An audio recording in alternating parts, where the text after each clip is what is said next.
ಎದುರಿಸೋಣ. ನಮ್ಮ ಸತ್ಯವೇದಗಳ ಕೀರ್ತನೆಗಳು 28ಕ್ಕೆ ತಿಳಿಸ್ಕೋಣ ಆಗ್ತಿದೆ. ಈ ಒಂದು ಮುಂಜಾನೆಯಲ್ಲಿ ನಾವು ಕೀರ್ತನೆ ಭಾಗವನ್ನ ಉತ್ತರ ಪತ್ರಿಕ ಓದಿಕೊಳ್ಳೋಣ. ರೆಸ್ಪಾನ್ಸಿಬಲಿ ಸಾಮ್ಸ್ 28 9 ವಚನವಿದೆ. 8 ವಚನಗಳು ಉತ್ತರ ಪತ್ರಿಕ ಓದಿಕೊಳ್ಳೋಣ. 9ನೇ ವಚನ ಒಟ್ಟಾಗಿ ಓದುವರಾಗಿದ್ದೇವೆ. We are going to read together the 9th verse. 8. Let us read responsibly. 28 ಮೊದಲನೇ ವಚನ ನಮ್ಮ ಬಲಗಡೆ ಓದಬೇಕಾದ್ರೆ 2ನೇ ವಚನ ಎಡಗಡೆ ಓದಬೇಕು. ಅದೇ ತರ ಕೊನೆಯ 9ನೇ ವಚನ ಎಲ್ಲರೂ ಒಟ್ಟಾಗಿ ಓದಿಕೊಳ್ಳೋಣ. Let's start reading Psalms 28. ನನ್ನ ಬಲಗಡೆ ಓದಲು ಪ್ರಾರಂಭಿಸಿ.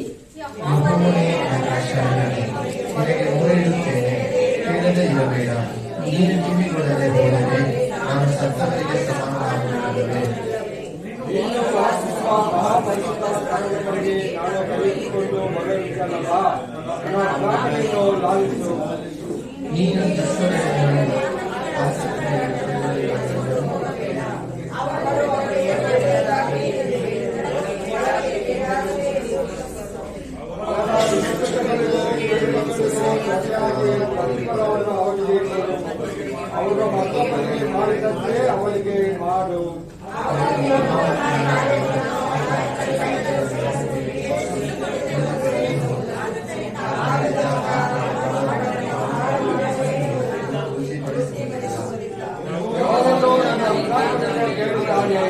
ಆತನಿಗೆ ಸ್ತೋತ್ರವಾಗಲಿ.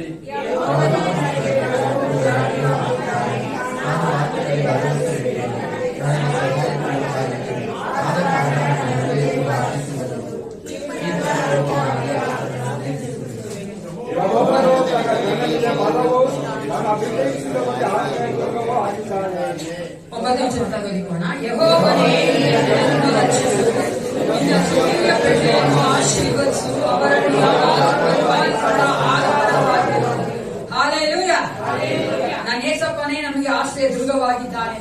ಪ್ರತಿನಿತ್ಯ ನಮ್ಮನ್ನ ಪರಿಪಾಲಿಸುವಂತ ಒಳ್ಳೆಯ ಕುರುಬನಾಗಿದ್ದಾನೆ. ನಾವು ಆತನ ಕುರಿಗಳಾಗಿ ಆತನ ಸನ್ನಿಧಾನದಲ್ಲಿ ಬಂದಿದ್ದೇವೆ. ನಮ್ಮನ್ನ ನಾವು ತಗ್ಗಿಸಿಕೊಂಡವರಾಗಿ ಈ ಒಂದು ಆರಾಧನೆಯಲ್ಲಿ ನಮ್ಮನ್ನ ದೇವರು ತುಂಬಿಸುವಂತೆ, ನಮ್ಮ ಎಲ್ಲಾ ಕಷ್ಟಗಳನ್ನ, ನೋವುಗಳನ್ನ, ಕಣ್ಣೀರ ತೆಗೆದು ಹಾಕುವಂತೆ, ನಾವು ಹಿಂದಿರುಗಿ ಹೋಗುವಾಗ ಸಂತೋಷವಾಗಿ ನಾವು ನಮ್ಮ ಮನೆಗೆ ಹೋಗ್ಬೇಕು ಪ್ರಿಯರೇ. ಹಲ್ಲೆಲೂಯಾ. ಆ ರೀತಿಯಾಗಿ ದೇವರು ನಮ್ಮ ನಡೆಸಬೇಕಂತ ನೀವು ನಮ್ಮ ಹೃದಯಗಳಿಗೆ ಪ್ರಾರ್ಥನೆ ಮಾಡ್ಕೊಳ್ತೀವಿ. ಆ ಯೇಸಪ್ಪನ ಮೇಲೆ ದೃಷ್ಟಿ ಇಡುವಂತ ಒಂದು ಮನಸ್ಸನ್ನ ಕೊಡು ದೇವ. Thank you Jesus. ಹೌದು ಪ್ರಿಯರೇ, ಯೇಸಪ್ಪನೇ ನಮ್ಗೆ ಎಲ್ಲವೂ ಆಗಿದ್ದಾನಲ್ಲ. ಆತನ ಬಂದು ನಮ್ಮ ಮನಸ್ಸು ಚಂಚಲವಾಗುವುದು ಬೇಡ. ಆತನಲ್ಲಿಯೇ ನಾವು ಇದ್ದುಕೊಂಡು ಆತನಲ್ಲಿಯೇ ಬರ ಹೊಂದುವಂತೆ, ಆತನಲ್ಲೇ ನಾವು ಸಂತೋಷ ಹೊಂದಿಕೊಳ್ಳುವಂತೆ, ಶಾಂತಿ ಸಮಾಧಾನ ಹೊಂದಿಕೊಳ್ಳುವಂತೆ ದೇವರು ತಾನೇ ನಮ್ಮ ನಡೆಸಬೇಕಾಗಿದೆ. ಆಸ್ ಫಾರ್ ಹಿಸ್ ಹೆಲ್ಪ್, ಆತನ ಸಹಾಯಕ್ಕಾಗಿ ಬೇಡಿಕೊಳ್ಳುತ್ತೇವೆ. ಪರಿಶುದ್ಧ ನಿನಗೆ ಸ್ತೋತ್ರಪ್ಪ. ಯೇಸಪ್ಪ, ನೀನು ಎಷ್ಟು ಒಳ್ಳೆಯವನಾಗಿದ್ದೀನಿ. ಕೋಟಿ ಕೋಟಿ ಸ್ತೋತ್ರ ಉಂಟಾಗಲಿ ರಾಜ. ಯೇಸುವೇ, ಒಂದು ಮುಂಜಾನೆಯಲ್ಲಿ ನಿನ್ನ ಸನ್ನಿಧಾನದಲ್ಲಿ ನಾವು ಬಂದಿದ್ದೇವಪ್ಪ. ನೀವು ನಮ್ಮನ್ನು ಕರ್ಕೊಂಡು ಬಂದಕ್ಕಾಗಿ ನಿನಗೆ ಸ್ತೋತ್ರ. ನಿನ್ನ ಸಂಪೂರ್ಣವಾದ ಕೃಪೆಯಿಂದ ನಮ್ಮನ್ನ ವಾರವೆಲ್ಲ ನಡೆಸೋದಕ್ಕಾಗಿ ನಿನಗೆ ಸ್ತೋತ್ರ ದೇವ. ಅಪ್ಪ, ಈ ಆರಾಧನೆಯಲ್ಲಿ ಕರ್ತನೆ ನಮ್ಮನ್ನ ನೀನು ನಡೆಸಿಕೊಡಬೇಕೆಂದು ಒಪ್ಪಿಸಿಕೊಡುತ್ತೇವೆ. ನಾವು ಆಡುವ ಹಾಡುಗಳ ಮೂಲಕವಾಗಿ, ಸ್ತೋತ್ರ ಪದಗಳ ಮೂಲಕವಾಗಿ ನಾವು ಮಹಿಮೆಯಾಗುವಂತೆ ಕಾರ್ಯಗಳನ್ನ ಮಾಡು ಕರ್ತ. ಯೇಸಪ್ಪ, ನಾವು ಎಚ್ಚರ ಪಡುವುದಲ್ಲ ಕರ್ತನೆ, ನಮ್ಮ ಬಲವಲ್ಲ ರಾಜ, ನಿನ್ನ ಕೃಪೆ ಕರ್ತನೆ, ನಿನ್ನ ಪ್ರೀತಿ, ಕರುಣೆ, ನಿನ್ನ ಸತ್ಯತೆ ಕರ್ತ ರಾಜ. ನೀನು ಮುಂದಿನಿಂದು ಕರ್ತ ನಡೆಸಿಕೊಡಬೇಕೆಂದು ಈ ಆರಾಧನೆ ಮೊದಲುಗೊಂಡು ಕೊನೆಯವರೆಗೂ, ಚಿಕ್ಕವರೆಲ್ಲ ದೊಡ್ಡವರೆಗೂ ನೀನೇ ಆಶೀರ್ವದಿಸಿ ನಡೆಸಿಕೊಡಬೇಕೆಂದು ಯೇಸು ಕ್ರಿಸ್ತ ನಿಮಗೆ ನಾಮದಲ್ಲಿ ಪ್ರಾರ್ಥನೆ. ಒಳ್ಳೆಯ ಪಿತನೇ, ಪ್ರೈಸ್ ಲಾರ್ಡ್. ದೇವರು ನಮ್ಮನ್ನ ಆತ ಚೆನ್ನಾಗಿ ಕರ್ಕೊಂಬಂದ್ರೆ ನಾವು ಆತನಲ್ಲಿ ಸಂತೋಷವಾಗಿರಬೇಕೆಂದು, ನಾವು ಆತನಿಗೆ ಸ್ತೋತ್ರ ಮಾಡಬೇಕೆಂದು, ಮಹಿಮೆ ಸಲ್ಲಿಸಬೇಕೆಂದು. ಅದಕ್ಕಾಗಿ ನಾವು ಈಗ ನಾವು ಮಧ್ಯದಲ್ಲಿ ಪರಿಶುದ್ಧಾತ್ಮನ ಬರಮಾಡಿಕೊಳ್ಳುವಂತೆ, ಇವ ಮನುಷ್ಯರ ಮಧ್ಯದಲ್ಲಿ ವಾಸ ಮಾಡುವವನೇ ಎಂಬ ಆಡಿಯ ಮೂಲಕವಾಗಿ ನಾವು ಆತನನ್ನ let's invite the Holy Spirit in the midst of us.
ಜೋರಾಗಿದ್ದೇವೆ.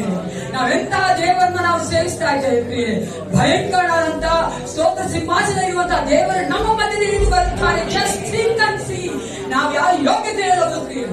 ಎಂತ ದೊಡ್ಡ ದೇವರು ನಾವು ಆರಾಧನೆ ಮಾಡ್ತಾ ಇದ್ದೇವೆ. ಎಲ್ಲರೂ ಕುಳಿತುಕೊಂಡವರಾಗಿ ಇನ್ನೂ ಅಧಿಕವಾಗಿ ಹಾಡುಗಳ ಆಡ್ತಾ ನಾವು ದೇವರಿಗೆ ಸ್ತೋತ್ರ ಮಾಡೋಣ. ನಿಮ್ಮ ಮನಸ್ಸಿನ ಚಂಚಲ ಭಾಗವಾದ ಪ್ರಿಯರೇ, ನಾವು ಬಂದಿರುವಂತದ್ದು ದೇವರನ್ನ ರುಚಿಸಿ ನೋಡುತ್ತಾ ಆತನಲ್ಲಿ ನಾವು ನಮ್ಮನ್ನ ಒಂದಾಗಿಸಿಕೊಳ್ಳುವುದಕ್ಕಾಗಿ. Let's give our mind fully to Jesus. ಈಗ ನಾವು ಯೆಹೋವ ದೇವರಿಗೆ ನಮಸ್ಕಾರ, ಸೈನ್ಯಗಳ ಕರ್ತನಿಗೆ ನಮಸ್ಕಾರ ಎಂಬ ಆಜ್ಞಾಬದ್ಧವಾಗಿ ದೇವರಿಗೆ ಸ್ತೋತ್ರ ಮಾಡೋಣ.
ಕೀರ್ತನೆಗಾರ ಎಷ್ಟು ಚೆನ್ನಾಗಿ ಹೇಳಿದ್ದಾನೆ, ಯಾಕಂದ್ರೆ ಆತನ ಅನುಭವಿಸಿ ಹೇಳ್ತಾರೆ. ನಾವು ಸಹ ಅನುಭವಿಸಿ ಈ ವಾಕ್ಯಗಳನ್ನ ನಮಗಾಗಿ ನಾವು ತೆಗೆದುಕೊಂಡವರಾಗಿ ದೇವರಿಗೆ ಸ್ತೋತ್ರ ಮಾಡಲಿಕ್ಕೆ ಒಂದು ಕಾರಣವಾಗಿ ಈ ವಾಕ್ಯ ಹೇಳ್ತಾರೆ, ಯೆಹೋವ ನನಗೆ ಬಲವು ಗುರಾಣಿಯೂ ಆಗಿದ್ದಾನೆ, ನಾನು ಆತನಲ್ಲಿ ಭರವಸೆ ಬಿಟ್ಟೇನು, ನನಗೆ ಸಹಾಯವು ಉಂಟಾಯಿತು. ಹಲ್ಲೆಲೂಯಾ.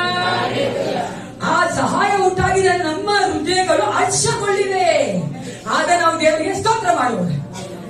ಈ ಹಾಡು ಹಾಡಿಕೊಂಡವರಾಗಿ ನಾವು ದೇವರಿಗೆ ಸ್ತೋತ್ರ ಮಾಡೋಣ.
ದಿನ ಆರಾಮ ನಡ್ಕೊಂಡು ಹೋಗ್ತಾನೆ.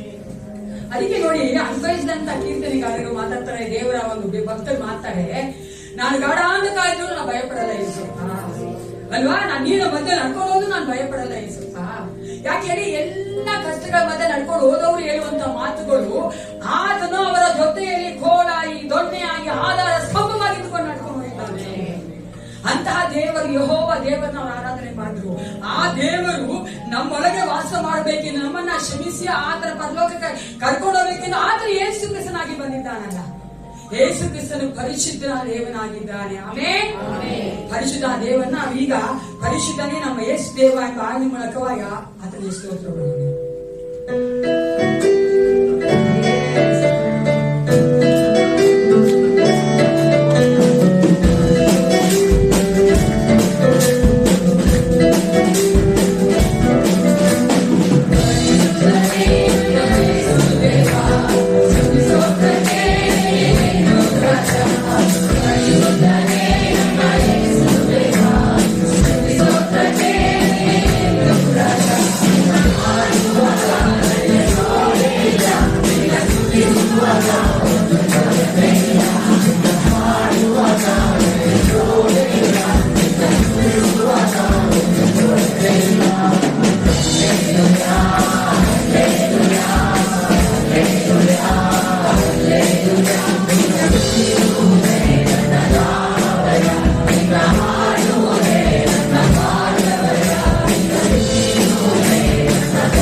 ನಮಗೆ ಸ್ನೇಹಿತನಾಗಿದ್ದಾನೆ. ಯೇಸು ಕ್ರಿಸ್ತನ ಶಿಷ್ಯರು ನೋಡಿ ಹೇಳ್ತಾನೆ, ನಾನು ನಿಮ್ಮನ್ನ ನನ್ನ ಸ್ನೇಹಿತರೆಂದು ಕರೆಯುತ್ತೇನೆ.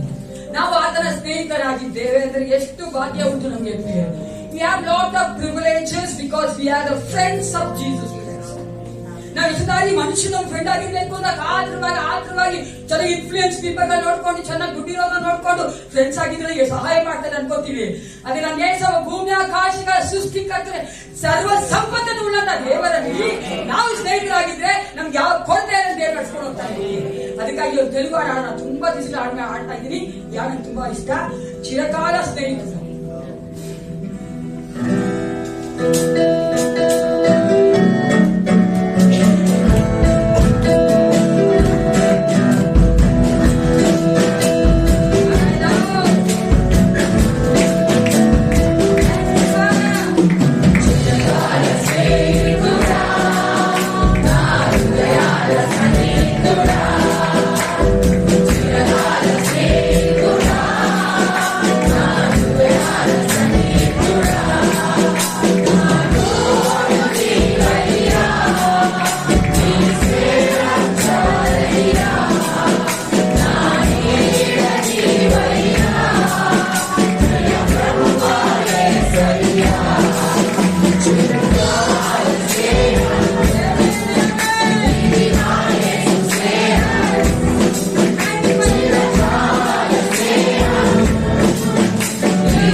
ಸ್ನೇಹಿಸ್ತಾರೆ, ನಮ್ಗೆ ಫ್ರೆಂಡ್ ಆಗಿರ್ತಾರೆ.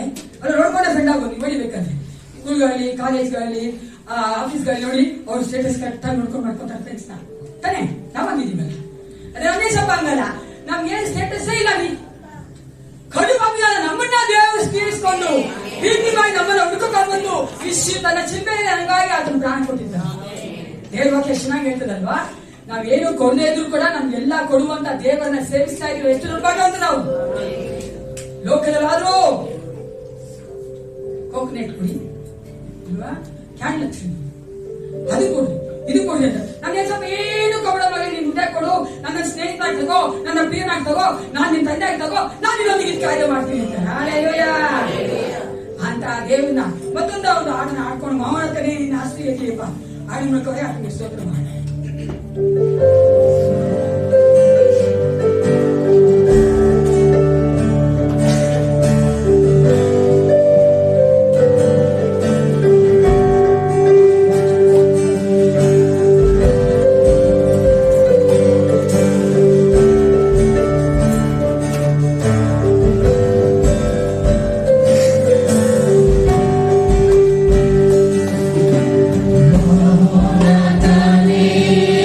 Nina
ಎಲ್ಲಾ ನಾಮಗಳ ಮೇಲಾದ ನಾಮವಾಗಿ ಆತನ ಉನ್ನತಕ್ಕೇರಿಸಿದ್ದಾರೆ. ಎಲ್ಲಾ ಮೊಣಕಾಲುಗಳು ಆತನ ಮುಂಭಾಗದಲ್ಲಿ ಮೊಣಕಾಲು ಊರುವಂತೆ ಆತ ನಾಮವನ್ನು ಉನ್ನತಕ್ಕೇರಿಸಿದ್ದಾನೆ. ಅಂತ ದೊಡ್ಡ ನಾಮವನ್ನ, ಉನ್ನತದಲ್ಲಿರುವಂತಹ ನಾಮವನ್ನ ನಾವು ಆರಾಧನೆ ಮಾಡಿದ್ದೇವೆ. ದೇವರು ಇಷ್ಟಪಡುವಂಥದ್ದು ನಾವು ನಮ್ಮ ಹೃದಯವನ್ನೇ ಆತನ ಮುಂಭಾಗದಲ್ಲಿ ಸುರಿಸಬೇಕೆಂದು, ನಮ್ಮ ಹೃದಯವನ್ನ ಆತನಿಗೆ ಒಪ್ಪಿಸಿಕೊಡಬೇಕೆಂದು, ನಾನು ಎನ್ನುವಂತ ಹಮ್ಮನ ನಾವು ಆತನಿಗೆ ಒಪ್ಪಿಸಿಕೊಡಬೇಕೆಂದು ಆತನು ಇಷ್ಟಪಡುತ್ತಾನೆ. Let's give our self to him. It's not I, it's you Lord ಅಂತ ಹೇಳೋಣ. ನಾನನ್ನ ಏಸಪ್ಪ, ನೀನು ಅಂತ ಹೇಳ್ತೀವಿ. ನಿನ್ನ ಮುಂಭಾಗದಲ್ಲಿ ಒಪ್ಪಿಸಿಕೊಡ್ತೇನೆ, ನನ್ನ ಕುಟುಂಬವನ್ನು ಒಪ್ಪಿಸಿಕೊಡುತ್ತೇನೆ ಏಸಪ್ಪ. ನಾವು ನಿನ್ನ ಒಂದು ಪಾತ್ರಗಳಾಗಿ, ನಿನ್ನ ಒಂದು ಮೆಚ್ಚುಗೆಯ ಮಕ್ಕಳಾಗಿ, ನಿನ್ನ ಒಂದು ಸಾಕ್ಷಿಗಳಾಗಿ ಜೀವಿಸುವಂತೆ ನಮಗೆ ಬಲ ಕೊಡುವಂತೆ ಕೇಳುತ್ತೇವೆ. ಈ ಲೋಕ ನಶ್ವರ ಪ್ರಿಯರೇ, ಎಷ್ಟು ವರ್ಷ ಜೀವನ ಮಾಡ್ತೇವೆ, ಇಷ್ಟು ವರ್ಷ ನಮಗಾಗಿ ಜೀವಿಸಿದ್ದೇವೆ. ಇನ್ನು ಮುಂದಿರುವಂತಹ ಜೀವಿತವನ್ನ ಏಸಪ್ಪ ನಿನಗಾಗಿ ಕರ್ತೇವೆ, ನಿನಗಾಗಿ ಅಂತ ಹೇಳಿದ್ದೇವೆ. ಈ ಲವ್ಸ್ ದಟ್, ಅದನ್ನ ತುಂಬಾ ಇಷ್ಟವಾದ ಕಾರ್ಯ ಪ್ರಿಯರೇ.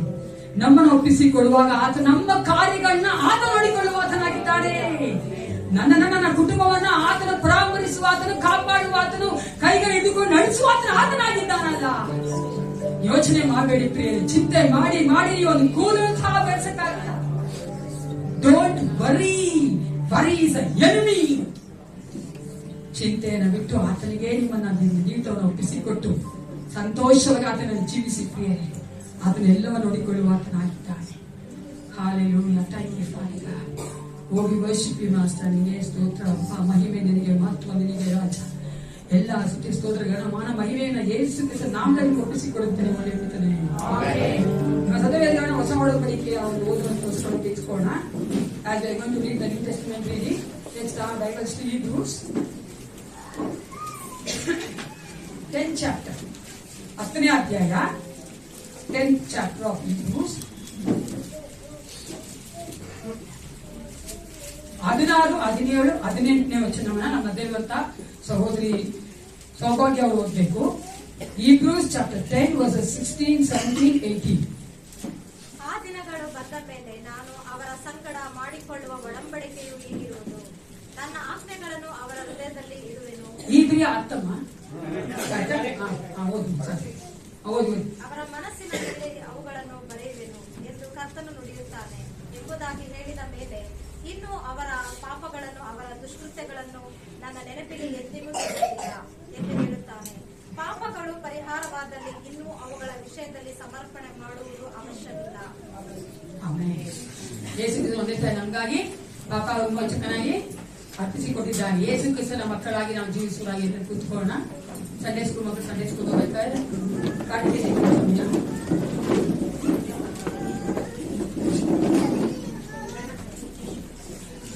ತೆಗಿಬೇಕಾದ್ರೆ ಪಾಸ್ಟರ್ ಗಿರೀಶ್ ಅವರು ಮತ್ತೆ ಆಂಡ್ರಿನ್ ಬಂದು ಮುಂದೆ ಒಂದು ಹಾಡಿರ್ತಾರೆ.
ನಮ್ಮನ್ನು ಅದ್ಭುತವಾಗಿ ವಿಚಿತ್ರವಾಗಿ ಸೃಷ್ಟಿ ಮಾಡುವಂತ ಯೇಸು ಕ್ರಿಸ್ತನ ನಾಮದಲ್ಲಿ ನಮ್ಮೆಲ್ಲರನ್ನ ಸ್ವಾಗತ ಮಾಡುವವರಾಗಿದ್ದೇವೆ.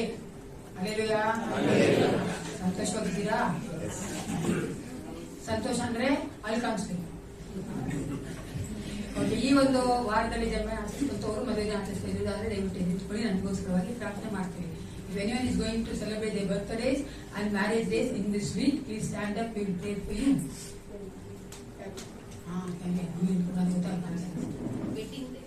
ವೆಡ್ಡಿಂಗ್ ಡೇ ಇವ್ರದ್ದು ಅಶ್ವತ್ಥಲ್ಲಿ ಅವ ನಿಮ್ಮ ಬರ್ತಡೇನಾ? ಬಂದಿಲ್ಲ?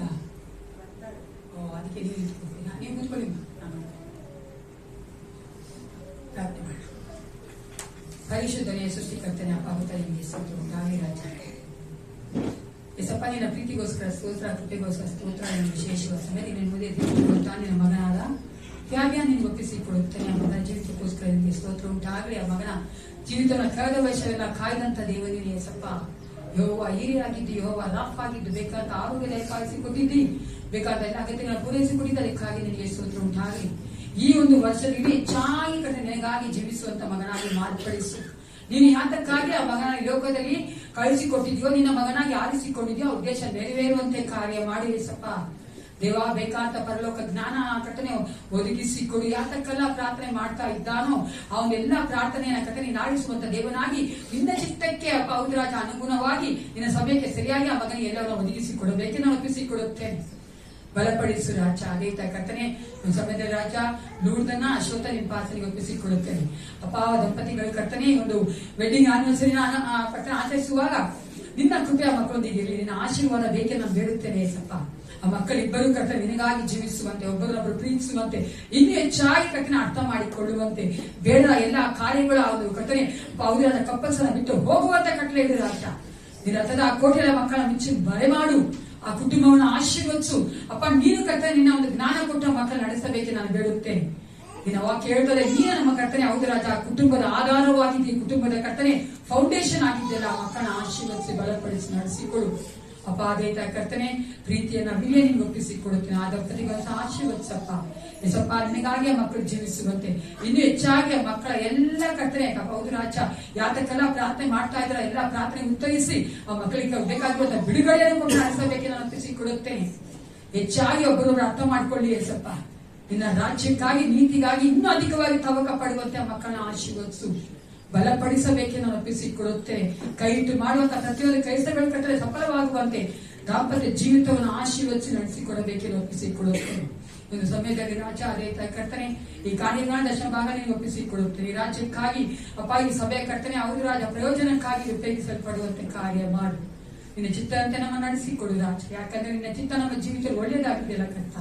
ನೀನು ನಡೆಸಿಕೊಡಬೇಕೆ ನಾನು ಒಪ್ಪಿಸಿಕೊಡುತ್ತೇನೆ. ಕೊಟ್ಟಿರುವಂತಹ ಪ್ರತಿಯೊಂದು ಕೈಗಳನ್ನ ಆಶೀರ್ವದಿಸು, ಮನಸ್ಸುಗಳನ್ನ ಆಶೀರ್ವದಿಸು, ಅವರ ಕುಟುಂಬಗಳನ್ನ ಆಶೀರ್ವದಿಸು ದೇವ. ಯಾವ ಕೊರತೆಯಿಂದ ಮಕ್ಕಳು ಜೀವಿಸಬೇಕು ಕರ್ತನೆ. ಅನೇಕರಿಗೆ ಸಹಾಯ ಮಾಡುವಂತ ಮಕ್ಕಳಾಗಿ ಎಬ್ಬಿಸು. ನಮ್ಮ ಸಭೆಯಲ್ಲಿ ಒಬ್ಬರಾದ್ರೂ ಕರ್ತನೆ ಆರ್ಥಿಕ ಸಂಕಷ್ಟದಲ್ಲಿ ಇರಬಾರ್ದು ಏಸಪ್ಪ. ನೀನು ಆ ಮಕ್ಕಳನ್ನ ಆರ್ಥಿಕವಾಗಿ ಆಶೀರ್ವದಿಸಿ ಅಭಿವೃದ್ಧಿ ಪಡಿಸಬೇಕೆಂದು ಬಲಪಡಿಸಬೇಕೆಂದು ಒಪ್ಪಿಸಿಕೊಡುತ್ತೇನೆ. ಅದೇ ಕರ್ತನೆ ಅಪ್ಪ ರಾಜ ನಾವು ವಾಕ್ಯಕ್ಕೆ ಹೋಗುವಾಗ ನೀನು ವಾಕ್ಯ ಕರ್ತನೆ ನಮ್ಮೊಂದಿಗೆ ಮಾತನಾಡ ದಾಸನನ್ನ ಕರ್ತನೆ ಮುಚ್ಚಿ ಮರೆ ಮಾಡಿ ನೀನು ನಮ್ಮೊಂದಿಗೆ ಮಾತನಾಡಬೇಕೆಂದು ಯೇಸು ಕ್ರಿಸ್ತನ ನಾಮದಲ್ಲಿ ಪ್ರಾರ್ಥಿಸ್ತೇನೆ. ಒಳ್ಳೆ ಕಿತ್ತನೆ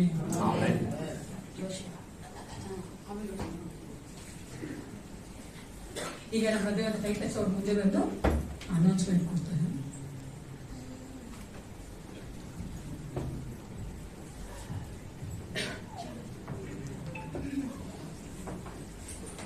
ಈ ವಾರದ ಪ್ರಕಟಣೆಗಳು ಬುಧವಾರ ಸಾಯಂಕಾಲ 6:30 ಸಭೆಯಲ್ಲಿ ಪ್ರಾರ್ಥನೆ ಇರುತ್ತದೆ ಮತ್ತು ಶುಕ್ರವಾರ ಸಾಯಂಕಾಲ 7 ಗಂಟೆಗೆ ಸಭೆಯಲ್ಲಿ ಬೈಬಲ್ ಸ್ಟಡಿ ಇರುತ್ತದೆ. ಶನಿವಾರ ಸಾಯಂಕಾಲ ಹಾಡಿನ ಅಭ್ಯಾಸ ಇರುತ್ತದೆ. ಹಾಡಿನ ತಂಡದವರು ಬಂದು ಸಿದ್ಧತೆ ಮಾಡ್ಕೊಳ್ಬೇಕಾಗಿ ಕೇಳ್ಕೊಂತಾರೆ. ಮತ್ತು ಬರುವ ಭಾನುವಾರ ಬೆಳಗಿನ ಜಾವ 8 ಸಭೆಯಲ್ಲಿ ಆರಾಧನೆ ಇರುತ್ತದೆ. ಇವತ್ತು ಸಭೆ ಆದ ನಂತರ ಪುರುಷರ ಕೂಟ ಇರುತ್ತದೆ, ಮೆನ್ಸ್ ಫೆಲೋಶಿಪ್. ಎಲ್ಲಾ ಪುರುಷರು ಇವತ್ತು ಸಭೆ ಆದ ನಂತರ ಇಲ್ಲೇ ಇರಬೇಕಾಗಿ ನಾನು ರೀತಿಯಿಂದ ಕೇಳ್ಕೊಂತೇನೆ. ಮತ್ತೆ ಇನ್ನೊಂದು ವಿಶೇಷವಾದ ಅನೌನ್ಸ್ಮೆಂಟ್, ನೈಫಾ ಅವರ ತಮ್ಮ ನವೀನ್ ಅವರ ಥ್ಯಾಂಕ್ಸ್ ಗಿವಿಂಗ್ ಪ್ರೇಯರ್ ಅನ್ನು ಅಸೆನ್ಷನ್ ಚರ್ಚ್ ಹಾಲ್ ಅಲ್ಲಿ ವೆಡ್ನೆಸ್ಡೇ 19 ಫೆಬ್ರವರಿ ಅದು 11 ಬೆಳಿಗ್ಗೆ 11 ಇಟ್ಕೊಂಡಿದ್ದಾರೆ. ಸೊ ತಾವೆಲ್ಲರೂ ಈ ಒಂದು ಥ್ಯಾಂಕ್ಸ್ ಗಿವಿಂಗ್ ಅಲ್ಲಿ ಪಾಲ್ಗೊಳ್ಬೇಕಾಗಿ ಅವ್ರು ಕೇಳ್ಕೊಂಡಿದ್ದಾರೆ. ಜಾನ್ ಒಂದು ಅನೌನ್ಸ್ಮೆಂಟ್ ಮಾಡಿ.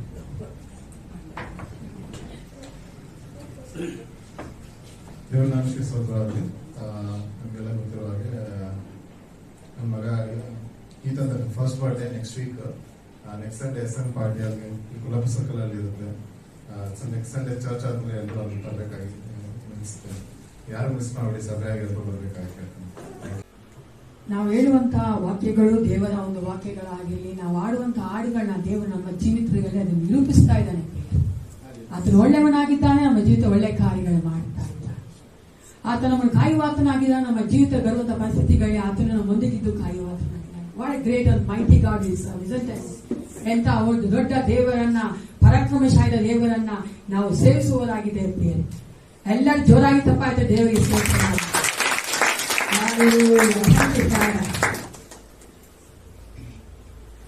ದೇವರ ವಾಕ್ಯಕ್ಕೆ ನಮ್ಮನ್ನು ನಾವು ಸಿದ್ಧ ಮಾಡಿಕೊಂಡವರಾಗಿ let's God spirit speak to us. ದೇವರ ಆತ್ಮ ನಮ್ಮೊಂದಿಗೆ ಮಾತನಾಡಲಿದ್ದೇವೆ.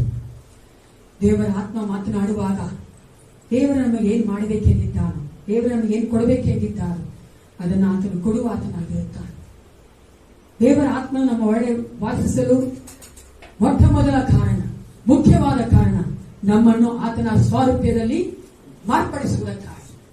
ಅದಕ್ಕೋಸ್ಕರವಾಗಿ ನಾವು ಆತನ ವಾಕ್ಯವನ್ನು ಕೇಳುವುದಕ್ಕೆ ನಮ್ಮನ್ನು ಸಿದ್ಧ ಮಾಡಿಕೊಂಡವರಾಗಿ ಪ್ರಾರ್ಥನೆ ಮಾಡಿಕೊಳ್ಳೋಣ. ವಾಕ್ಯ ಸ್ವರೂಪವಾದ ಪರಲೋಕ ತಂದೆ, ಇವತ್ತು ಸಮಯದ ರಾಜ್ಯ ನಮ್ಮೊಂದಿಗೆ ನೀನು ಮಾತನಾಡು ಕರ್ತ. ನಮ್ಮ ಒಳಗಿನ ಮನುಷ್ಯನ ಕಣ್ಣುಗಳು ತೆರೆಯಲ್ಪಡಲಿ, ಕಿವಿಗಳು ತೆರೆಯಲ್ಪಡಲಿ ರಾಜ. ಹೊರಗಡೆ ಇರುವಂತಹ ಎಲ್ಲ ಆತರವಾದ ಕರ್ತನೆ ಡಿಸ್ಟರ್ಬೆನ್ಸ್ ಗಳನ್ನು ತೆಗೆದುಹಾಕು ರಾಜ. ನಾವು ನಿನ್ನ ವಾಕ್ಯಗಳನ್ನು ಕೇಳುವುದಕ್ಕೆ ಅಪ್ಪ, ವಾಕ್ಯದ ಮೇಲೆ ಫೋಕಸ್ ಮಾಡುವುದಕ್ಕೆ ನಮಗೆ ಬಲ ಕೊಡು. ನಿನ್ನ ಮಕ್ಕಳೊಂದಿಗೆ ಮಾತನಾಡು. ನಾವು ಕೇಳುವವರಾಗಿದ್ದೇವೆ ಯೇಸಪ್ಪ. Thank you Jesus. ಯೇಸು ಕ್ರಿಸ್ತನ ನಾಮದಲ್ಲಿ ಪ್ರಾರ್ಥಿಸ್ತೇನೆ. ಒಳ್ಳೆ ಪುತ್ರನೇ. ಒಂದ್ಸಾರಿ 3 ಸ್ನೇಹಿತರು ಪ್ರಾರ್ಥನೆ ಮಾಡ್ತಾ ಇದ್ರು ದೇವರ ಹತ್ರ. ಒಬ್ಬ ಅಮೇರಿಕನ್, ಒಬ್ಬ ಜಾಪನಿ, ಒಬ್ಬ ಇಂಡಿಯನ್. ಅಮೇರಿಕನ್ ಪ್ರಾರ್ಥನೆ ಮಾಡಿದ್ರು, ದೇವ್ರ ಪ್ರತ್ಯಕ್ಷ ಆಗಿ ಏನ್ ಬೇಕು ಅಂದ್ರು. ನನಗೆ ಒಂದು ಮನೆ ಫುಲ್ಲಾಗಿ ನನಗೆ ಡಾಲರ್ಸ್ ಕೊಡಿ ದೇವ್ರೆ ಅಂದ್ರು. ದೇವ್ರು ಸರಿ ತಥಾಸ್ತು. ಜಾಪನಿ ಪ್ರಾರ್ಥನೆ ಮಾಡಿದಾಗ ದೇವ್ರು ಏನ್ ಬೇಕು ಅಂದ್ರು. ನನಗೆ ಒಂದು ಮನೆ ಸಂಪೂರ್ಣ ಫುಲ್ಲಾಗಿ ನನಗೆ ಗೋಲ್ಡೇ ಇರಬೇಕು ಅಂತ. ಸರಿ, ಅದಕ್ಕೂ ತಥಾಸ್ತು. ಇಂಡಿಯನ್ ಹತ್ರ ಬಂದು ನಿನಗೇನ್ ಬೇಕಪ್ಪ ಅಂತ. ಆ 2 ಮನೆ ಬೀಗಿದ ಕೈ ನನಗ್ ಕೊಡು ದೇವ್ರೆ. ದೇವ್ರ ತಥಾಸ್ತು. ನಾವು ಯಾವ ದೇಶದಲ್ಲೇ ವಾಸ ಮಾಡಿದ್ರು ಪ್ರಿಯರೇ, ದೇವರ ಮಕ್ಕಳಾದ ನಮಗೆ ದೇವರು ಆತನ ಒಂದು ಪರಿಶುದ್ಧವಾದ ರಕ್ತದಿಂದ ನಮ್ಮನ್ನ ಶುದ್ಧೀಕರಿಸಿ ಆತನ ಪ್ರಯೋಜನಕ್ಕಾಗಿ ಉಪಯೋಗಿಸುವಂತ ದೇವನಾಗಿದ್ದಾನೆ. ನಾವೆಲ್ಲರೂ ಎಷ್ಟು ಜನ ದೇವರಿಂದ ಉಪಯೋಗಿಸಲ್ಪಡ್ಬೇಕಂತ ಆಸೆ ಪಡ್ತೀವಿ? ಯಾರೆಲ್ಲ ಕೈ ಎತ್ತಿದ್ರು ದೇವರಿಂದ ಉಪಯೋಗಿಸಲ್ಪಡ್ಬೇಕಂತ ಅವರೆಲ್ಲ ಈ ಮೆಸೇಜ್ ಕೇಳಬೇಕು. ಯಾರೆಲ್ಲ ಕೈ ಎತ್ತಿಲ್ವೋ ಅವರು ಸಹ ಕೇಳ್ಬೇಕಂದ್ರೆ ನೀವು ಓಡೋಕ್ಕಾಗಲ್ಲ. 2 ತಿಮೋತಿ 2ನೇ ಅಧ್ಯಾಯ 20 ಮತ್ತು 21ನೇ ವಚನವನ್ನ ಈ ಒಂದು ದಿನ ನಾವು 2ನೇ ಅಧ್ಯಾಯದಲ್ಲಿ 2 ತಿಮೋತಿ 2ನೇ ಅಧ್ಯಾಯದಲ್ಲಿ ನಾವು ಧ್ಯಾನ ಮಾಡುವವರಾಗಿದ್ದೇವೆ. 2ನೇ ಅಧ್ಯಾಯದಲ್ಲಿ 20-21 ಮೊದಲು ಓದ್ಕೊಳ್ಳೋಣ. ದೊಡ್ಡ ಮನೆಯಲ್ಲಿ ಬೆಳ್ಳಿ ಬಂಗಾರದ ಪಾತ್ರೆಗಳಲ್ಲದೆ ಮರದ ಪಾತ್ರೆಗಳು, ಮಣ್ಣಿನ ಪಾತ್ರೆಗಳು ಇರುತ್ತವೆ. ಅವುಗಳಲ್ಲಿ ಕೆಲವು ಉತ್ತಮವಾದ ಬಾಳಿಕೆಗಳು, ಕೆಲವು ಹೀನವಾದ ಬಾಳಿಕೆಗಳು ಬರ್ತವೆ. ಹೀಗೆಗಳಾಗಿ ಒಬ್ಬರು ಹೀನ ನಡೆಸುವವರ ಸಹವಾಸವನ್ನು ಬಿಟ್ಟು ತನ್ನನ್ನು ಶುದ್ಧ ಮಾಡಿಕೊಂಡರೆ ಅವನು ಉತ್ತಮವಾದ ಬಾಳಿಕೆಗೆ ಯೋಗ್ಯನಾಗಿರುವನು. ಅವನು ದೇವರ ಸೇವೆಗೆ ಪ್ರತಿಷ್ಠನಾಗಿಯೂ ಯಜಮಾನನಿಗೆ ಉಪಯುಕ್ತನಾಗಿಯೂ ಸಕಲ ಸಕ್ರಿಯೆಗಳನ್ನು ಮಾಡುವಂತೆ ಸಿದ್ಧನಾಗಿ ಇರುವನು. ಈ ವಚನಗಳನ್ನ ನೋಡುತ್ತೇವೆ. ಎಂತ ಒಂದು ಪಾತ್ರೆಗಳು ಇರುತ್ತಂತೆ. ಬೆಳ್ಳಿ ಬಂಗಾರದ ಪಾತ್ರೆಗಳು ಉಂಟು, ಮರದ ಪಾತ್ರೆಗಳು ಉಂಟು, ಮಣ್ಣಿನ ಪಾತ್ರೆಗಳು ಉಂಟು. ಅದೇ ರೀತಿಯಾಗಿ ಕೆಲವು ಉತ್ತಮವಾದ ಬಳಕೆಗೂ ಕೆಲವು ಹೀನವಾದ ಬಳಕೆಗೂ ಬರುತ್ತವೆ. ನಮ್ಮ ಮನೆಗಳಲ್ಲಿ ಮ್ಯಾಕ್ಸಿಮಮ್ ನೀವು ಯಾವ ಒಂದು ವೆಸಲ್ ಅಥವಾ ಪಾತ್ರೆ ಉಪಯೋಗಿಸೋದು, ಯಾವ ಒಂದು ಮೆಟಲ್ ಪಾತ್ರೆ ಉಪಯೋಗಿಸೋದು? ತುಂಬಾ ನಮ್ಮ ಹತ್ರ ಸ್ಟೀಲ್ ತಾನೇ ಇರೋದು. ಗೋಲ್ಡ್ ಇಲ್ಲ ಬಿಡಿ, ಅಷ್ಟು ದೊಡ್ಡ ಸಾಕಾಗಿ ಆಗಿಲ್ಲ ನಾವು. ಗೋಲ್ಡ್ ಇದನ್ನು ಮಾಡ್ಕೊಂಡ್ತೀವಿ, ಗೋಲ್ಡ್ ವೆಸಲ್ಸ್ ಯೂಸ್ ಮಾಡೋಣ. ಮ್ಯಾಕ್ಸಿಮಮ್ ನಾವು ಮಾಡ್ತೀವಿ ಸ್ಟೀಲ್ ಮಾಡ್ತೀವಿ. ಆದ್ರೆ ನಮ್ಮ ಶೋಕೇಸ್ ಗಳಲ್ಲಿ ಕೆಲವೊಂದು ಪಾತ್ರೆಗಳು ಇಟ್ಟಿರ್ತೀವಿ, ನೋಡಿದ್ದೀರಾ? ಕಪ್ಪನ್ ಸಾಸರ್ಸ್ ಅಲ್ವಾ, ಆ ಒಂದು ಪಿಂಗಾಲಿ ಅಲ್ವಾ, ಆ ರೀತಿಯಾಗಿ ಒಂದು ಪಾತ್ರೆಗಳನ್ನ ಇಟ್ಟಿರ್ತೀವಿ. ಆ ಪಾತ್ರೆಗಳನ್ನ ನಾವು ರೆಗ್ಯುಲರ್ ಆಗಿ ಯೂಸ್ ಮಾಡ್ತೀವ? ಯಾವಾಗ್ಲೂ ಯೂಸ್ ಮಾಡ್ತೀವ? ಯಾಕೆ ಹೇಳ್ರಿ? ಅದು ಸ್ಪೆಷಲ್ ಅಲ್ವಾ? ಯಾರಾದ್ರೂ ಗೆಸ್ಟ್ ಬಂದ್ರೆ ಮಾತ್ರ ನಾವು ಶೋಕೇಸ್ ತೆಗೆದು ಅದರಲ್ಲಿ ಪಿಂಗಾಣಿಲಿ ಕಾಫಿ ಕೊಡ್ತೀವಿ, ಸ್ಟೀಲ್ ಕೊಡೋಣ. ಆದ್ರೆ ಸ್ಟೀಲ್ ಪಾತ್ರೆ ನಾವು ರೆಗ್ಯುಲರ್ ಆಗಿ ಪ್ರತಿದಿನ ಉಪಯೋಗಿಸ್ತೀವಿ ಅಲ್ವಾ? ಇದೇ ರೀತಿಯಾಗಿ ನಾವು ದೇವರ ಮಕ್ಕಳು, ದೇವರು ನಮ್ಮನ್ನು ಸಹ ಪ್ರತಿನಿತ್ಯ ಉಪಯೋಗಿಸುವವನಾಗಿದ್ದಾನೆ, ಯಾವಾಗಲೂ ಒಂದು ಸಾರಿ ಉಪಯೋಗಿಸುವವನಾಗಿದ್ದಾನೆ. ನಮ್ಗೆ ಚೆನ್ನಾಗಿ ಗೊತ್ತಿರಬೇಕು, ದೇವರು ನನ್ನ ಯಾವಾಗಲೂ ಒಂದ್ಸಾರಿ ಉಪಯೋಗಿಸ್ತಾ ಇದ್ದಾನ ಅಥವಾ ಪ್ರತಿನಿತ್ಯ ಉಪಯೋಗಿಸ್ತಾ ಇದ್ದಾನ ಅಂತ. ಆಮೇಲೆ ನಮ್ಗೆ ಚೆನ್ನಾಗಿ ಗೊತ್ತಲ್ಲ ಪ್ರಿಯರೇ, ಯಾರು ಹೇಳತ್ವೆ? ದೇವರು ನಮ್ಮನ್ನ ಯಾವ ರೀತಿಯಾಗಿ ಉಪಯೋಗಿಸ್ತಾ ಇದ್ದಾನೆ. ನಮ್ಮನೇಲೂ ಅಷ್ಟೇ. ಆ ಕಾಲದಲ್ಲಿ ಇವಾಗ ಬಿಡಿ ಪಿಂಗಾಣಿ, ಗ್ಲಾಸ್ ಎಲ್ಲ ತುಂಬಾ ಇದಾಗ್ಬಿಟ್ಟಿದೆ ಅಲ್ವಾ, ರೆಗ್ಯುಲರ್ ಆಗಿ ಯೂಸ್ ಮಾಡ್ತಾರೆ. ಆ ಕಾಲದಲ್ಲಿ ನಮ್ಮ ಮನೆಗೆ ನಮ್ಮ ತಾಯಿಯವರು ಬರೀ ಶೋಕೇಸ್ ಅದು ಮಾತ್ರ ಇಡ್ತಾ ಇದ್ರು. ಯಾರಾದ್ರೂ ಬಂದ್ರೆ ಸ್ಟೀಲ್ ಕೊಡ್ತಾನೇ ಇರಲಿಲ್ಲ ಅವ್ರು. ಆ ಪಿಂಗಾಣಿ ತೆಗಿ, ಸಾಸರಿಡು, ಆದ್ಮೇಲೆ ಅದ್ರ ಕಾಫಿ ಹಾಕೋರು. ಯಾಕಂದ್ರೆ ಅದು ಸ್ಪೆಷಲ್ ಆಗಿ ಬರೋರು ಮಾತ್ರ ಕೊಡ್ತಾ ಇದ್ರು. ಆದ್ರೆ ನಾವು ಕೂಡ ಅಷ್ಟೇ, ದೇವರಿಂದ ಸ್ಪೆಷಲ್ ಆಗಿ ಯಾವಾಗಲೂ ಒಂದ್ಸಾರಿ ಉಪಯೋಗಿಸಲ್ಪಡ್ತೇವೆ. ಅದು ಯಾರಿಗೆಲ್ಲ ಇಷ್ಟ? ಹುಷಾರಾಗ್ಬಿಟ್ಟಿದೆ. ದೇವರಿಂದ ನಾವು ಉಪಯೋಗಿಸಲ್ಪಡಬೇಕು. ನಮ್ಮನ್ನ ದೇವರು ಪರಿಶುದ್ಧ ಮಾಡಿ ಆತನ ಒಂದು ಮಹಿಮೆಗಾಗಿ ಆಸ್ ಎ ಇನ್ಸ್ಟ್ರೂಮೆಂಟ್ಸ್ ಅಥವಾ ಸಾಧನಗಳಾಗಿ ಉಪಯೋಗಿಸಲ್ಪಡಬೇಕಂದ್ರೆ ನಾವೇನ್ ಮಾಡಬೇಕು? What I have to do, what we have to do, ನಾವೇನ್ ಮಾಡಬೇಕು? ಅದನ್ನೇ ನಾವು 14ರಿಂದ 19ನೇ ವಚನ, ಅದೇ 2 ತಿಮೋತಿ ಬರೆದ ಪತ್ರಿಕೆ 14ರಿಂದ 19ನೇ ವಚನದಲ್ಲಿ ನೋಡುವವರಾಗಿದ್ದೇವೆ ಪ್ರಿಯರೇ. ಮೊದಲನೇದಾಗಿ ವಚನ 14 ಮತ್ತು 17 ಓದಿ. 14 and 17. ಈ ಸಂಗತಿಗಳನ್ನು ಸಭೆಯವರ ಜ್ಞಾಪಕಕ್ಕೆ ತರಬೇಕು. ಕೇಳುವವರಿಗೆ ಕೇಡನ್ನುಂಟು ಮಾಡುವುದೇ ಹೊರತು ಯಾವ ಪ್ರಯೋಜನಕ್ಕೂ ಬಾರದ ವಾಗ್ವಾದಗಳನ್ನು ಮಾಡಬಾರದೆಂದು ಅವರಿಗೆ ದೇವರ ಸನ್ನಿಧಿಯಲ್ಲಿ ಖಂಡಿತವಾಗಿ ಹೇಳು. ಯಾವ ಪ್ರಯೋಜನಕ್ಕೂ ಬರದ ಯಾವುದನ್ನು ಮಾಡಬಾರ್ದಂತೆ? ವಾಗ್ವಾದಗಳನ್ನು. 17ನೇ ವಚನ. ಅವರ ಮಾತು ಕೊಳಕು ಹುಣ್ಣಿನಂತೆ ಹರಡಿಕೊಳ್ಳುವುದು. ಅವರಲ್ಲಿ ಹುಮೆನಾಯನು ಫಿಲೇತನು ಇದ್ದಾರೆ. ಹೆಚ್ಚು ಹೆಚ್ಚಾಗಿ ಭಕ್ತಿಹೀನರಾಗುವರು, ಅವರ ಮಾತು ಕೊಳಕು ಹುಣ್ಣಿನಂತೆ ಹರಡಿಕೊಳ್ಳುವುದು. ಅದಕ್ಕೆ ಮುಂಚೆ ನಾವು 16ನೇ ವಚನ ಏನ್ ನೋಡ್ತೀವಿ? 16ನೇ ವಚನ ಹೋಗಿ. ಪ್ರಾಪಂಚಿಕವಾದ ಆ ಹರಟೆ ಮಾತುಗಳಿಗೆ ದೂರವಾಗಿರು. ಅವುಗಳಿಗೆ ಮನಸ್ಸು ಕೊಡುವವರು ಹೆಚ್ಚೆಚ್ಚಾಗಿ ಭಕ್ತಿಹೀನರಾಗುವರು. ಅವರ ಮಾತು ಕೊಳಕು ಹುಣ್ಣಿನಂತೆ ಹರಡಿಕೊಳ್ಳುವುದು. ಅವರಲ್ಲಿ ಹುಮೆನಾಯನು ಫಿಲೇತನು ಇದ್ದಾರೆ. ಇನ್ನು ಮೊದಲಾಗಿ ಏನ್ ನೋಡ್ತೀವಿ? ವಚನ 14 ಹೇಳ್ತದೆ, ನಾವು ಪ್ರಯೋಜನಕ್ಕೆ ಬರದೇ ಇರುವಂತಹ, ಕೇಳುವವರಿಗೆ ಕೇಡು ಉಂಟು ಮಾಡುವಂತಹ ವಾಗ್ವಾದಗಳನ್ನು ಅಲ್ವಾ, ವರ್ಡ್ಸ್. ನೀವು ಇಂಗ್ಲಿಷ್ ವರ್ಡ್ ನೋಡುವುದಾದ್ರೆ ಯೂಸ್ಲೆಸ್ ವರ್ಡ್ಸ್ ಅಂತ, ಅಂದ್ರೆ ಪ್ರಯೋಜನಕ್ಕೆ ಬರದೇ ಅಂತ ಮಾತುಗಳನ್ನ ಆಡುವುದು, ವಾಗ್ವಾದ ಮಾಡುವುದು. ಅನೇಕ ಸಾರಿ ನಮ್ಮ ಜೀವಿತಗಳನ್ನ ವಾಗ್ವಾದ ಮಾಡ್ತೇವೆ. ಯಾಕೆ ವಾಗ್ವಾದ ಮಾಡ್ತೇವೆ ಗೊತ್ತಾ?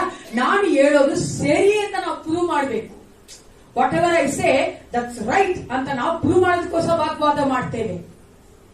ನಾನು ಮಾಡ್ತಾ ಇರೋದು ನಮ್ಮ ಒಂದು ದಿನನಿತ್ಯದ ಕಾರ್ಯಗಳಲ್ಲಿ. ಅನೇಕ ಸಾರಿ ನಮ್ಮ ಸಂಬಂಧಗಳ ಮಧ್ಯೆ ನಾವೇನ್ ಮಾಡ್ತೇವೆ? ವಾಗ್ವಾದ ಮಾಡ್ತೇವೆ. ಅದು ಪ್ರಯೋಜನಕ್ಕೆ ಬಾರದು ಪ್ರಿಯ. ಅದು ಮಾತ್ರವಲ್ಲ, ನಾವು ಆತ್ಮಿಕರಾಗಿ ಅನೇಕ ಕಾರ್ಯಗಳನ್ನ ನಾವು ವಾಗ್ವಾದ ಮಾಡ್ತೇವೆ, ಅದು ಸಹ ಪ್ರಯೋಜನಕ್ಕೆ ಬಾರದು. ಯಾಕೆಂದ್ರೆ I want to prove my point is right. ಆ ವಾಗ್ವಾದ ಏನಾಗ್ತದೆ? ಯಾರನ್ನು ಕಟ್ಟುವಂತದಲ್ಲ, ಯಾರಿಗೂ ಅದು ಪ್ರಯೋಜನ ಆಗಲ್ಲ. ಅದಕ್ಕೋಸ್ಕರವಾಗಿ ಮಾತನಾಡುವಾಗ ನಾವು ಅತಿ ಜಾಗರೂಕರಾಗಿರಬೇಕು. ಮೊಟ್ಟ ಮೊದಲನೇದಾಗಿ ನಾನು ದೇವರಿಂದ ಪರಿಶುದ್ಧರಾಗಿ ಮಾಡಲ್ಪಟ್ಟು ಆತನ ಪ್ರಯೋಜನಕ್ಕಾಗಿ ಉಪಯೋಗಿಸಲ್ಪಡಬೇಕಂದ್ರೆ ಕೀಪ್ ಯುವರ್ ಟಂಗ್, ನನ್ನ ನಾಲಿಗೆಯನ್ನು ನಾನು ಕಾಪಾಡಿಕೊಳ್ಳಬೇಕು. ಯಾವುದು ಕಾಪಾಡ್ಕೋಬೇಕು? ಯಾರ ನಾಲಿಗೆ? ನಾವೆಲ್ಲರೂ ಏನ್ ಮಾಡಬೇಕು? ಕಾಪಾಡ್ಕೊಳ್ಬೇಕು. ಅದಕ್ಕೋಸ್ಕರವಾಗಿ ನಾವು ಆ ಮಾತುಗಳನ್ನ ಆಡ್ಬೇಕಾದ್ರೆ ಬೇರೆಯವರಿಗೆ ಶಾಪ ಕೊಡುವಂತ ಮಾತುಗಳನ್ನ ಆಡಬಾರದು, ಶಪಿಸಬಾರದು. ದೇವರ ಮಕ್ಕಳು ನಾವೇನ್ ಮಾಡಬಾರದು? ಶಪಿಸಬಾರದು. ಬೇರೆಯವರನ್ನ ಕಟ್ಟುವಂತೆ ಮಾತಾಡಬೇಕೇ ಹೊರತು ಬೇರೆಯವರು ನಾಶವಾಗುವಂತೆ ನಾವು ಮಾತಾಡಬಾರದು. ಒಂದು ಉದಾಹರಣೆಗೆ ನಾನು ವಾಕ್ಯ ಮಾಡ್ತಾ ಇದ್ದಾಗ ನನ್ಗೆ ಬಂದಿದ್ದೀವಿ ಉದಾಹರಣೆ. ನಾವು ತಂದೆ ತಾಯಿಗಳು ಅನೇಕ ವೇಳೆ ಏನ್ ಮಾಡ್ತೀವಿ? ಮಕ್ಕಳನ್ನ ಶಪಿಸ್ತೇವೆ. ಮಕ್ಕಳಿಗೆ ನಾವು ನೋವಾಗುವಂತೆ ಮಾತಾಡ್ತೇವೆ ಅಲ್ವಾ? ಮಕ್ಕಳಿಗೆ ನಾವೇನ್ ಮಾಡ್ತೇವೆ? ನೀನ್ ಹಾಳಾಗಿ ಹೋಗ್ತೀಯಾ, ಅಥವಾ ಅವರು ಕಟ್ಟುವಂತ ಮಾತುಗಳನ್ನ ಆಡೋದಿಲ್ಲ, ನಾವು ಅವರು ನಾಶವಾಗುವಂತ ಮಾತುಗಳನ್ನ ಆಡುತ್ತೇವೆ. ನಮ್ಮೆಲ್ಲರಿಗೂ ಗೊತ್ತು, ಕತ್ತಿಗಿಂತಲೂ ಹರಿತವಾದದ್ದು ಯಾವುದು? Praise the Lord. DJ is good. ಅಲ್ವಾ? ನಾಳಿಗೆ ಬಹಳ ಬಹಳ ಕಷ್ಟ. ಮಾತು ನೋಡುವುದಾದ್ರೆ ಒಂದು ಏಟ್ ಕೊಟ್ಬಿಟ್ಟು ಕತ್ತಿನ ಕುಚ್ಚಿಬಿಟ್ಟು ಕೂಡ ನಮ್ಗೆ ಗುಣ ಹೋಗುತ್ತೆ, ಆದ್ರೆ ಮಾತಾಡೋದು ಆಗೋದಿಲ್ಲ. ಅದಕ್ಕೆ ನಾವು ಏಸಪ್ಪನ ಮಕ್ಕಳು ಆತನ ಉಪಯೋಗಿಸಲ್ಪಡಬೇಕಾಗಿರುವಂತಹ ಪಾತ್ರೆಗಳು. ನಾವು ನಮ್ಮ ನಾಲಿಗೆಯನ್ನ ಕಾಪಾಡಿಕೊಳ್ಬೇಕು. ನಾವು ಮಾತಾಡೋಕ್ ಮುಂಚೆ ನಾವು 1000 ಸರಿ ಯೋಚನೆ ಮಾಡಬೇಕು. ಮಾತಾಡಿದ ನಂತರ ನಾವು ಯೋಚನೆ ಮಾಡೋದಲ್ಲ, ಮಾತಾಡಕ್ ಮುಂಚೆನೆ ಯೋಚನೆ ಮಾಡಬೇಕು. ಇನ್ಕ್ಲೂಡಿಂಗ್ ಮೀ, ನನ್ನನ್ನು ಸೇರಿ ಹೇಳ್ತೀನಿ ಪ್ರಿಯರೇ. ಅನೇಕ ಸಾರಿ ನಾವೇನ್ ಮಾಡ್ತೀವಿ? ಬೇರೆಯವ್ರನ್ನ ಶಪಿಸುವಂತ ಮಾತುಗಳನ್ನ ಆಡ್ತೇವೆ. Instead of that, bless your children. ನಿನ್ನ ಮಕ್ಕಳನ್ನ ಏನ್ ಮಾಡ್ಬೇಕು? ನಾವು ಆಶೀರ್ವದಿಸಬೇಕು. ನಮ್ಮ ಒಂದು ಬಾಯಿ ಮಾತುಗಳಿಂದ ಅವ್ರನ್ನ ಆಶೀರ್ವದಿಸಬೇಕು. ದೇವ ವಾಕ್ಯ ಹೇಳ್ತಾರೆ, I can create, I can destroy through my words. ನಾನು ಮಾತಾಡುವ ಮಾತುಗಳನ್ನ ಏನ್ ಮಾಡ್ಬೋದು? ಸೃಷ್ಟಿ ಮಾಡ್ಬೋದು, ನಾಶ ಮಾಡ್ಬೋದು. ಎಷ್ಟು ಮನೆಗಳು ಈ ದಿನಗಳಲ್ಲಿ ಒಡೆದು ಹೋಗಿರೋದು, ಡೈವರ್ಸ್ಗೆ ಹೋಗಿದ್ದಾಗಿ ಗೊತ್ತಾ ಪ್ರಿಯರೇ? ಮಾತುಗಳಿಂದ ಮಾತಾಡಿ ಮಾತಾಡಿ ಮಾತಾಡಿ ನೋಯಿಸ್ಬಿಟ್ಟಿದ್ದಾರೆ ಅವರ ಸ್ಪೌಸ್ ಅನ್ನ, ಅಥವಾ ಅವರ ಜೊತೆ ಜೀವನ ಮಾಡುವ ಗಂಡನೋ ಹೆಂಡತಿನೋ. ಅವರು ಸಾಕಾಗಿ ಬೇಡ ನನಗೆ ಜೀವನ ಅಂತಾರೆ. ಮಾತಾಡಕ್ ಮುಂಚೆ ನಾವು ಬಹಳ ಯೋಚನೆ ಮಾಡಬೇಕು. ನಾವು ವಿಶ್ವಾಸಿಗಳು ಅನೇಕ ಸಾರಿ ಬೇರೆಯವ್ರ ಬಗ್ಗೆ ಮಾತಾಡ್ತೀವಿ, ತಿಳಿದೇನೆ, ವಿತೌಟ್ ನಾಲೆಜ್. ಅಂದ್ರೆ ನಮ್ಗೆ ಗೊತ್ತಿದ್ರೆ ನಾವು ಮಾತಾಡ್ಬಿಡ್ತೀವಿ ಬೇರೆಯವ್ರ ಬಗ್ಗೆ. ದಯವಿಟ್ಟು ಪ್ರಿಯರೇ, ಬೇರೆಯವ್ರ ಬಗ್ಗೆ ನಾವು ತಪ್ಪಾಗಿ ಮಾತಾಡುವುದಾದ್ರೆ ಅವರ ವ್ಯಕ್ತಿತ್ವವನ್ನು ನಾವು ನಾಶ ಮಾಡ್ತಾ ಇದ್ದೇವೆ. ಅದರ ಬದಲಾಗಿ ಯೂಶಲ್ ಆಗಿ ನಾವೇನ್ ಮಾಡ್ತೀವಿ? ಮನುಷ್ಯನ ಸ್ವಭಾವ ಏನ್ ಗೊತ್ತಾ? ಬೇರೆಯವರ ತಪ್ಪನ್ನೇ ಹುಡುಕುವಂಥದ್ದು. I was very good in that before coming to Christ. ನಾನು ತುಂಬಾ ಚೆನ್ನಾಗಿದ್ದೆ, ಏನ್ ಮಾಡುವ ತಪ್ಪು ಹೇಳ್ತಾನೆ, ಅವ್ರೇನ್ ಕೊಡ್ತಾನೆ ಮೆಸೇಜ್, ಅವನೇನ್ ಹಂಗಾಡ್ತಾನೆ, ಅವ್ರು ನೋಡಿ ಇವನ್ ಡ್ರಮ್ಸ್ನ ತುಂಬಾ ಮಾಡ್ತದೆ. ನಾನು ಮೀಟಿಂಗ್ ಎಲ್ಲ ಹೋಗ್ತಾ ಇದೆ ಸಪ್ರ ಅಂತ ಬಿಗಿನಿಂಗ್ ಟೈಮಲ್ಲಿ ಎಲ್ಲರಿಗೂ ತಪ್ಪು ಹುಡುಕ್ತಾ ಇದ್ದೆ. ಅದೇ ನಾನ್ ಮಾಡ್ಕೊಂಡ್ಬಿಟ್ಟಿದ್ದೆ, ನನ್ನಲ್ಲಿ ಎಷ್ಟು ತಪ್ಪುಗಳಿದೆ ಅಂತ ನಾನು ಪರಲೋಕನ ಬನ್ನಿ ನಡ್ಕೊಂಡ್ಬಿಟ್ಟಿದ್ದೀನಿ ನಾನು ಅನಿತಾ. ಇವಾಗೆಲ್ಲಪ್ಪ ಎಷ್ಟಪ್ಪ ಕೃಪೆಯಿಂದ ನಾವು ಅನೇಕ ಸಾರಿ ಏನ್ ಮಾಡ್ತೀವಿ? ಬೇರೆಯವ್ರ ತಪ್ಪನ್ನ ಹುಡುಕೋದನ್ನ ಬಿಟ್ಟು ಅವ್ರಂತ ಒಳ್ಳೆ ಕಾರ್ಯಗಳನ್ನ ನೋಡಿ ನಾವು ಬೇರೆಯವ್ರನ್ನ ಹಂಚಿಕೊಂಡ್ರೆ ದಟ್ಸ್ ಕನ್ಸ್ಟ್ರಕ್ಟಿವ್. ಅಂದ್ರೆ ನಾವು ಅವ್ರನ್ನ ಕಟ್ತಾ ಇದೀವಿ ಅಂತ ಅರ್ಥ. ನಾವು ಏಸಪ್ಪನ ಮಕ್ಕಳು ಕಟ್ಟುವವರಾಗಿರೋ ಹೊರತು ನಾಶ ಮಾಡುವವರಾಗಿರಬಾರ್ದು ಪ್ರಿಯರೇ. ದೇವ್ ಕರೆದು ಹೇಳ್ತಾನೆ, ನೀನೇನಾಗಬೇಕು? ಏನ್ ಮಾಡ್ಬೇಕು? ಕಟ್ಟಬೇಕು, ಕೆಡವಬೇಕು, ಎಲ್ಲ ಮಾಡ್ಬೇಕಂತಾನೆ ಗೊತ್ತಾ ನಿಮ್ಗೆ? ಪ್ರವಾದಿ ಆತು. ಆದ್ರೆ ಏಸಪ್ಪ ನಮ್ಮನ್ನ ಆತ ನಡೆಸಿದ್ರೆ ಮಾತ್ರ ಮಾಡ್ಬೇಕು. ಏಸಪ್ಪ ನಡೆಸೋದಿಲ್ಲ, ನಾವು ಮಾಡ್ತಾ ಇದೀವಲ್ಲ, ನಮಗಿಷ್ಟ ಅದು. ಏಸಪ್ಪನ ಮಕ್ಕಳು ಮಾತಾಡ್ಬೇಕಾದ್ರೆ ಬೇರೆಯವ್ರನ್ನ ಕಟ್ಟಬೇಕೇ ಹೊರತು ಬೇರೆಯವ್ರನ್ನ ನಾಶ ಮಾಡುವಂತೆ ಮಾತಾಡಬಾರ್ದು. ಯಾಕೋಬ 3:8 ಮತ್ತು 8ರಿಂದ 10ನೇ ವಚನ ಓದೋಣ. Yakub James chapter 3 verses 8 to 10. ಆದರೆ ನಾಲಿಗೆಯನ್ನು ಯಾವ ಮಾನವನು ಹತೋಟಿಗೆ ತರಲಾರನು. ಅದು ಸುಮ್ಮನಿರಲಾರದ ಕೆಡುಕಾಗಿದೆ. ಸುಮ್ಮನಿರಾದ ಕೆಡುಕಾಗಿದೆ. ಮರಣಕರವಾದ ವಿಷದಿಂದ ತುಂಬಿಯದೆ. ನಾಲಿಗೆಯಿಂದ ತಂದೆಯಾದ ದೇವರ ಕರ್ತನನ್ನು ಕೊಂಡಾಡುತ್ತೇವೆ. ಅದರಿಂದಲೇ ದೇವರ ಹೋಲಿಕೆಗೆ ಸರಿಯಾಗಿ ಉಂಟು ಮಾಡಲ್ಪಟ್ಟ ಮನುಷ್ಯರನ್ನು ಶಪಿಸುತ್ತೇವೆ. ನಾವಿಲ್ಲೇನ್ ಮಾಡ್ತೇವೆ? ನಮ್ಮ ನಾಳಿಗೆ ಕೆಡುಕಾಗಿರುವಂತ ಒಂದು ಸಭೆಯಲ್ಲಿ, ನಮ್ಮ ಸಭೆಯಲ್ಲ ಅದು, ಒಂದು ಧಾರ್ಮಿಕ ಸಭೆ. ಆ ಸಭೆಯಲ್ಲಿ ಒಬ್ಬ ಸಹೋದರಿಗೆ ಫೇಶಿಯಲ್ ಪ್ಯಾರಾಲಿಟಿಕ್ ಆಗ್ಬಿಟ್ಟಿತ್ತು. ಗೊತ್ತಲ್ಲ, ಮುಖ ಮಾತ್ರ ಅಂದ್ರೆ ಬಾಯಿ ಮಾತ್ರ ಹಂಗೆ ಕೋಣ ಹೋಗ್ಬಿಡ್ತಾರೆ. ಫೇಶಿಯಲ್ ಪ್ಯಾರಾಲಿಟಿಕ್ ಅಶೋಭಾಗಿ ಆತರ ಆಗ್ಬಿಟ್ಟಿತ್ತು. ವಿಶ್ವಾಸಿ ಆ ಸಭೆಗೆ ಹೋಗ್ತಾ ಇತ್ತು. ಅವಳಿಗೆ ಪಾಸ್ ಹತ್ರ ಪ್ರೇ ಮಾಡಿಸ್ಕೊಂಡು, ಪಾಸ್ ಪ್ರೇ ಮಾಡಿ ಅವ್ರಿಗೆ ಹೇಳಿದ್ರು, ನೀನು ಮನೆ ಪ್ರಾರ್ಥನೆ ಮಾಡಮ್ಮ, ದೇವರ ಆತ್ಮ ನಿಮ್ಮೊಂದಿಗೆ ಮಾತಾಡ್ತಾನೆ. ಆಕೆ ಪ್ರಾರ್ಥನೆ ಮಾಡಿಸ್ಕೊ ಪ್ರಾರಂಭ ಮಾಡಿದಾಗ ದೇವರಾತ್ಮ ಆಕೆ ಮಾಡ್ತಾ ಇದ್ದ ತಪ್ಪನ್ನ ತೋರಿಸ್ಕೊಟ್ರು. ಆಕೆ ಏನ್ ಮಾಡ್ತಾ ಇದ್ರಂದ್ರೆ, she had the habit of gossip, ಬೇರೆಯವ್ರ ಬಗ್ಗೆ ಮಾತಾಡೋದು. ಅದು ನೀವು ನೋಡುವುದಾದ್ರೆ ಗಂಟೆಗಟ್ಟಲೆ ಮಾತಾಡ್ತಾ ಇದ್ರು. ಒಂದು ಉದಾಹರಣೆ ಏನಂದ್ರೆ, ಆಕೆ ಮನೆಯಿಂದ ಅವರು ಫ್ರೆಂಡ್ ಮನೆಗೆ ಹೋಗಿ ತಿರುಗಿ ಫ್ರೆಂಡ್ ಮನೆಗೆ ಬರೋಷ್ಟೊಳಗೆ ಎಷ್ಟೋ ಸ್ಟೇಷನ್ಗಳು, ಅಂದ್ರೆ ಹಳ್ಳಿ ಹಳ್ಳಿ ಹಳ್ಳಿ ಹಳ್ಳಿ ನಿಂತ್ಕೊಂಡು ಮಾತಾಡೋದು. ಊರ್ ಕಥೆಗಿಂತ ರೈತರ ಅವ್ರ ಬಗ್ಗೆ ಇವ್ರ ಬಗ್ಗೆ ಅದ್ ಮಾತಾಡಿ ದೇವರಾತ್ಮ ಹೇಳಿದ್ರು, ರಿಪೆಂಟ್, ನೀನು ಆ ಪಾಪ ಮಾಡ್ತಾ ಇದ್ಯಾ, ಅದರಿಂದ ನೀನು ತಿರುಗಿ ಬಾ, ಆವಾಗ ನಿನಗೆ ವಾಸಿ ಆಗ್ತಾನೆ. ಯಾವಾಗ ಆಕೆ ತನ್ನ ಒಪ್ಪಿಸ್ಕೊಟ್ಟು ಪ್ರಾರ್ಥನೆ ಮಾಡಿದ ಪ್ರಿಯರೇ, ಎಷ್ಟು ಅದ್ಭುತವಾಗಿ ದೇವರು ಆಕೆನ ತಪ್ಪನ್ನ ಗುಣಪಡಿಸ್ತಾರೆ. ನಾವು ಅನೇಕ ಸಾರಿ ತಪ್ಪು ಮಾಡ್ತೇವೆ ಪ್ರಿಯರೇ. Don't cultivate the habit of gossip. ಬೇರೆಯವ್ರ ಬಗ್ಗೆ ಮಾತಾಡುವಂತ ಒಂದು ಹವ್ಯಾಸವನ್ನ ಬೆಳೆಸ್ಕೊಳ್ಬೇಡಿ, ತಪ್ಪೋದು. ನಾವು ಅನೇಕ ಸಾರಿ ವಿಶ್ವಾಸಿಗಳು ಗೊತ್ತಿಲ್ಲದೆ ಮಾಡ್ಬಿಡ್ತೀವಿ. ಅದಕ್ಕಾಗಿ ನಾವು ಅವರಿಗೆ ಕ್ಷಮಾಪಣೆ ಕೇಳುವವರಾಗಿ ನಾವು ನಮ್ಮ ಒಂದು ನಾಲಿಗೆಯನ್ನ ಎಚ್ಚರಿಕೆಯಿಂದ ಕಾಪಾಡಿಕೊಳ್ಳುವುದಾದ್ರೆ ನಮ್ಮ ಒಂದು ಯೇಸು ಕ್ರಿಸ್ತನ ಮಹಿಮೆಗಾಗಿ ಉಪಯೋಗಿಸಲ್ಪಡ್ತೇವೆ. ಮೊಟ್ಟ ಮೊದಲನೇದಾಗಿ ಯಾವ್ದನ್ನ ಕಾಪಾಡ್ಕೊಳ್ಬೇಕು? ಅಲ್ಲೋ ಮೆಸೇಜ್ ಕೇಳಿದ್ರೆ ಸೈಲೆಂಟ್ ಆಗ್ಬಿಟ್ಟು ಹೇಳಿ, ನಾಲಿಗೆಯನ್ನ ನನ್ನಾಗೆ ನಾನು ಕಾಪಾಡ್ಕೊಳ್ಬೇಕು.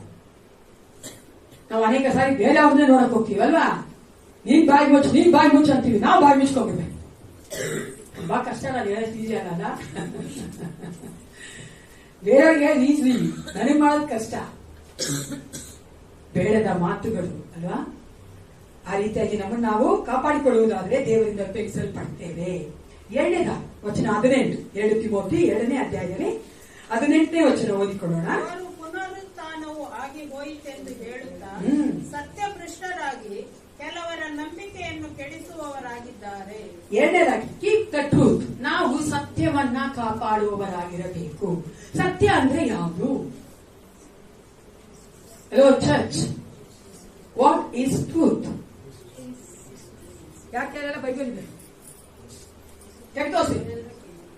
This is the truth. ಯಾವುದು?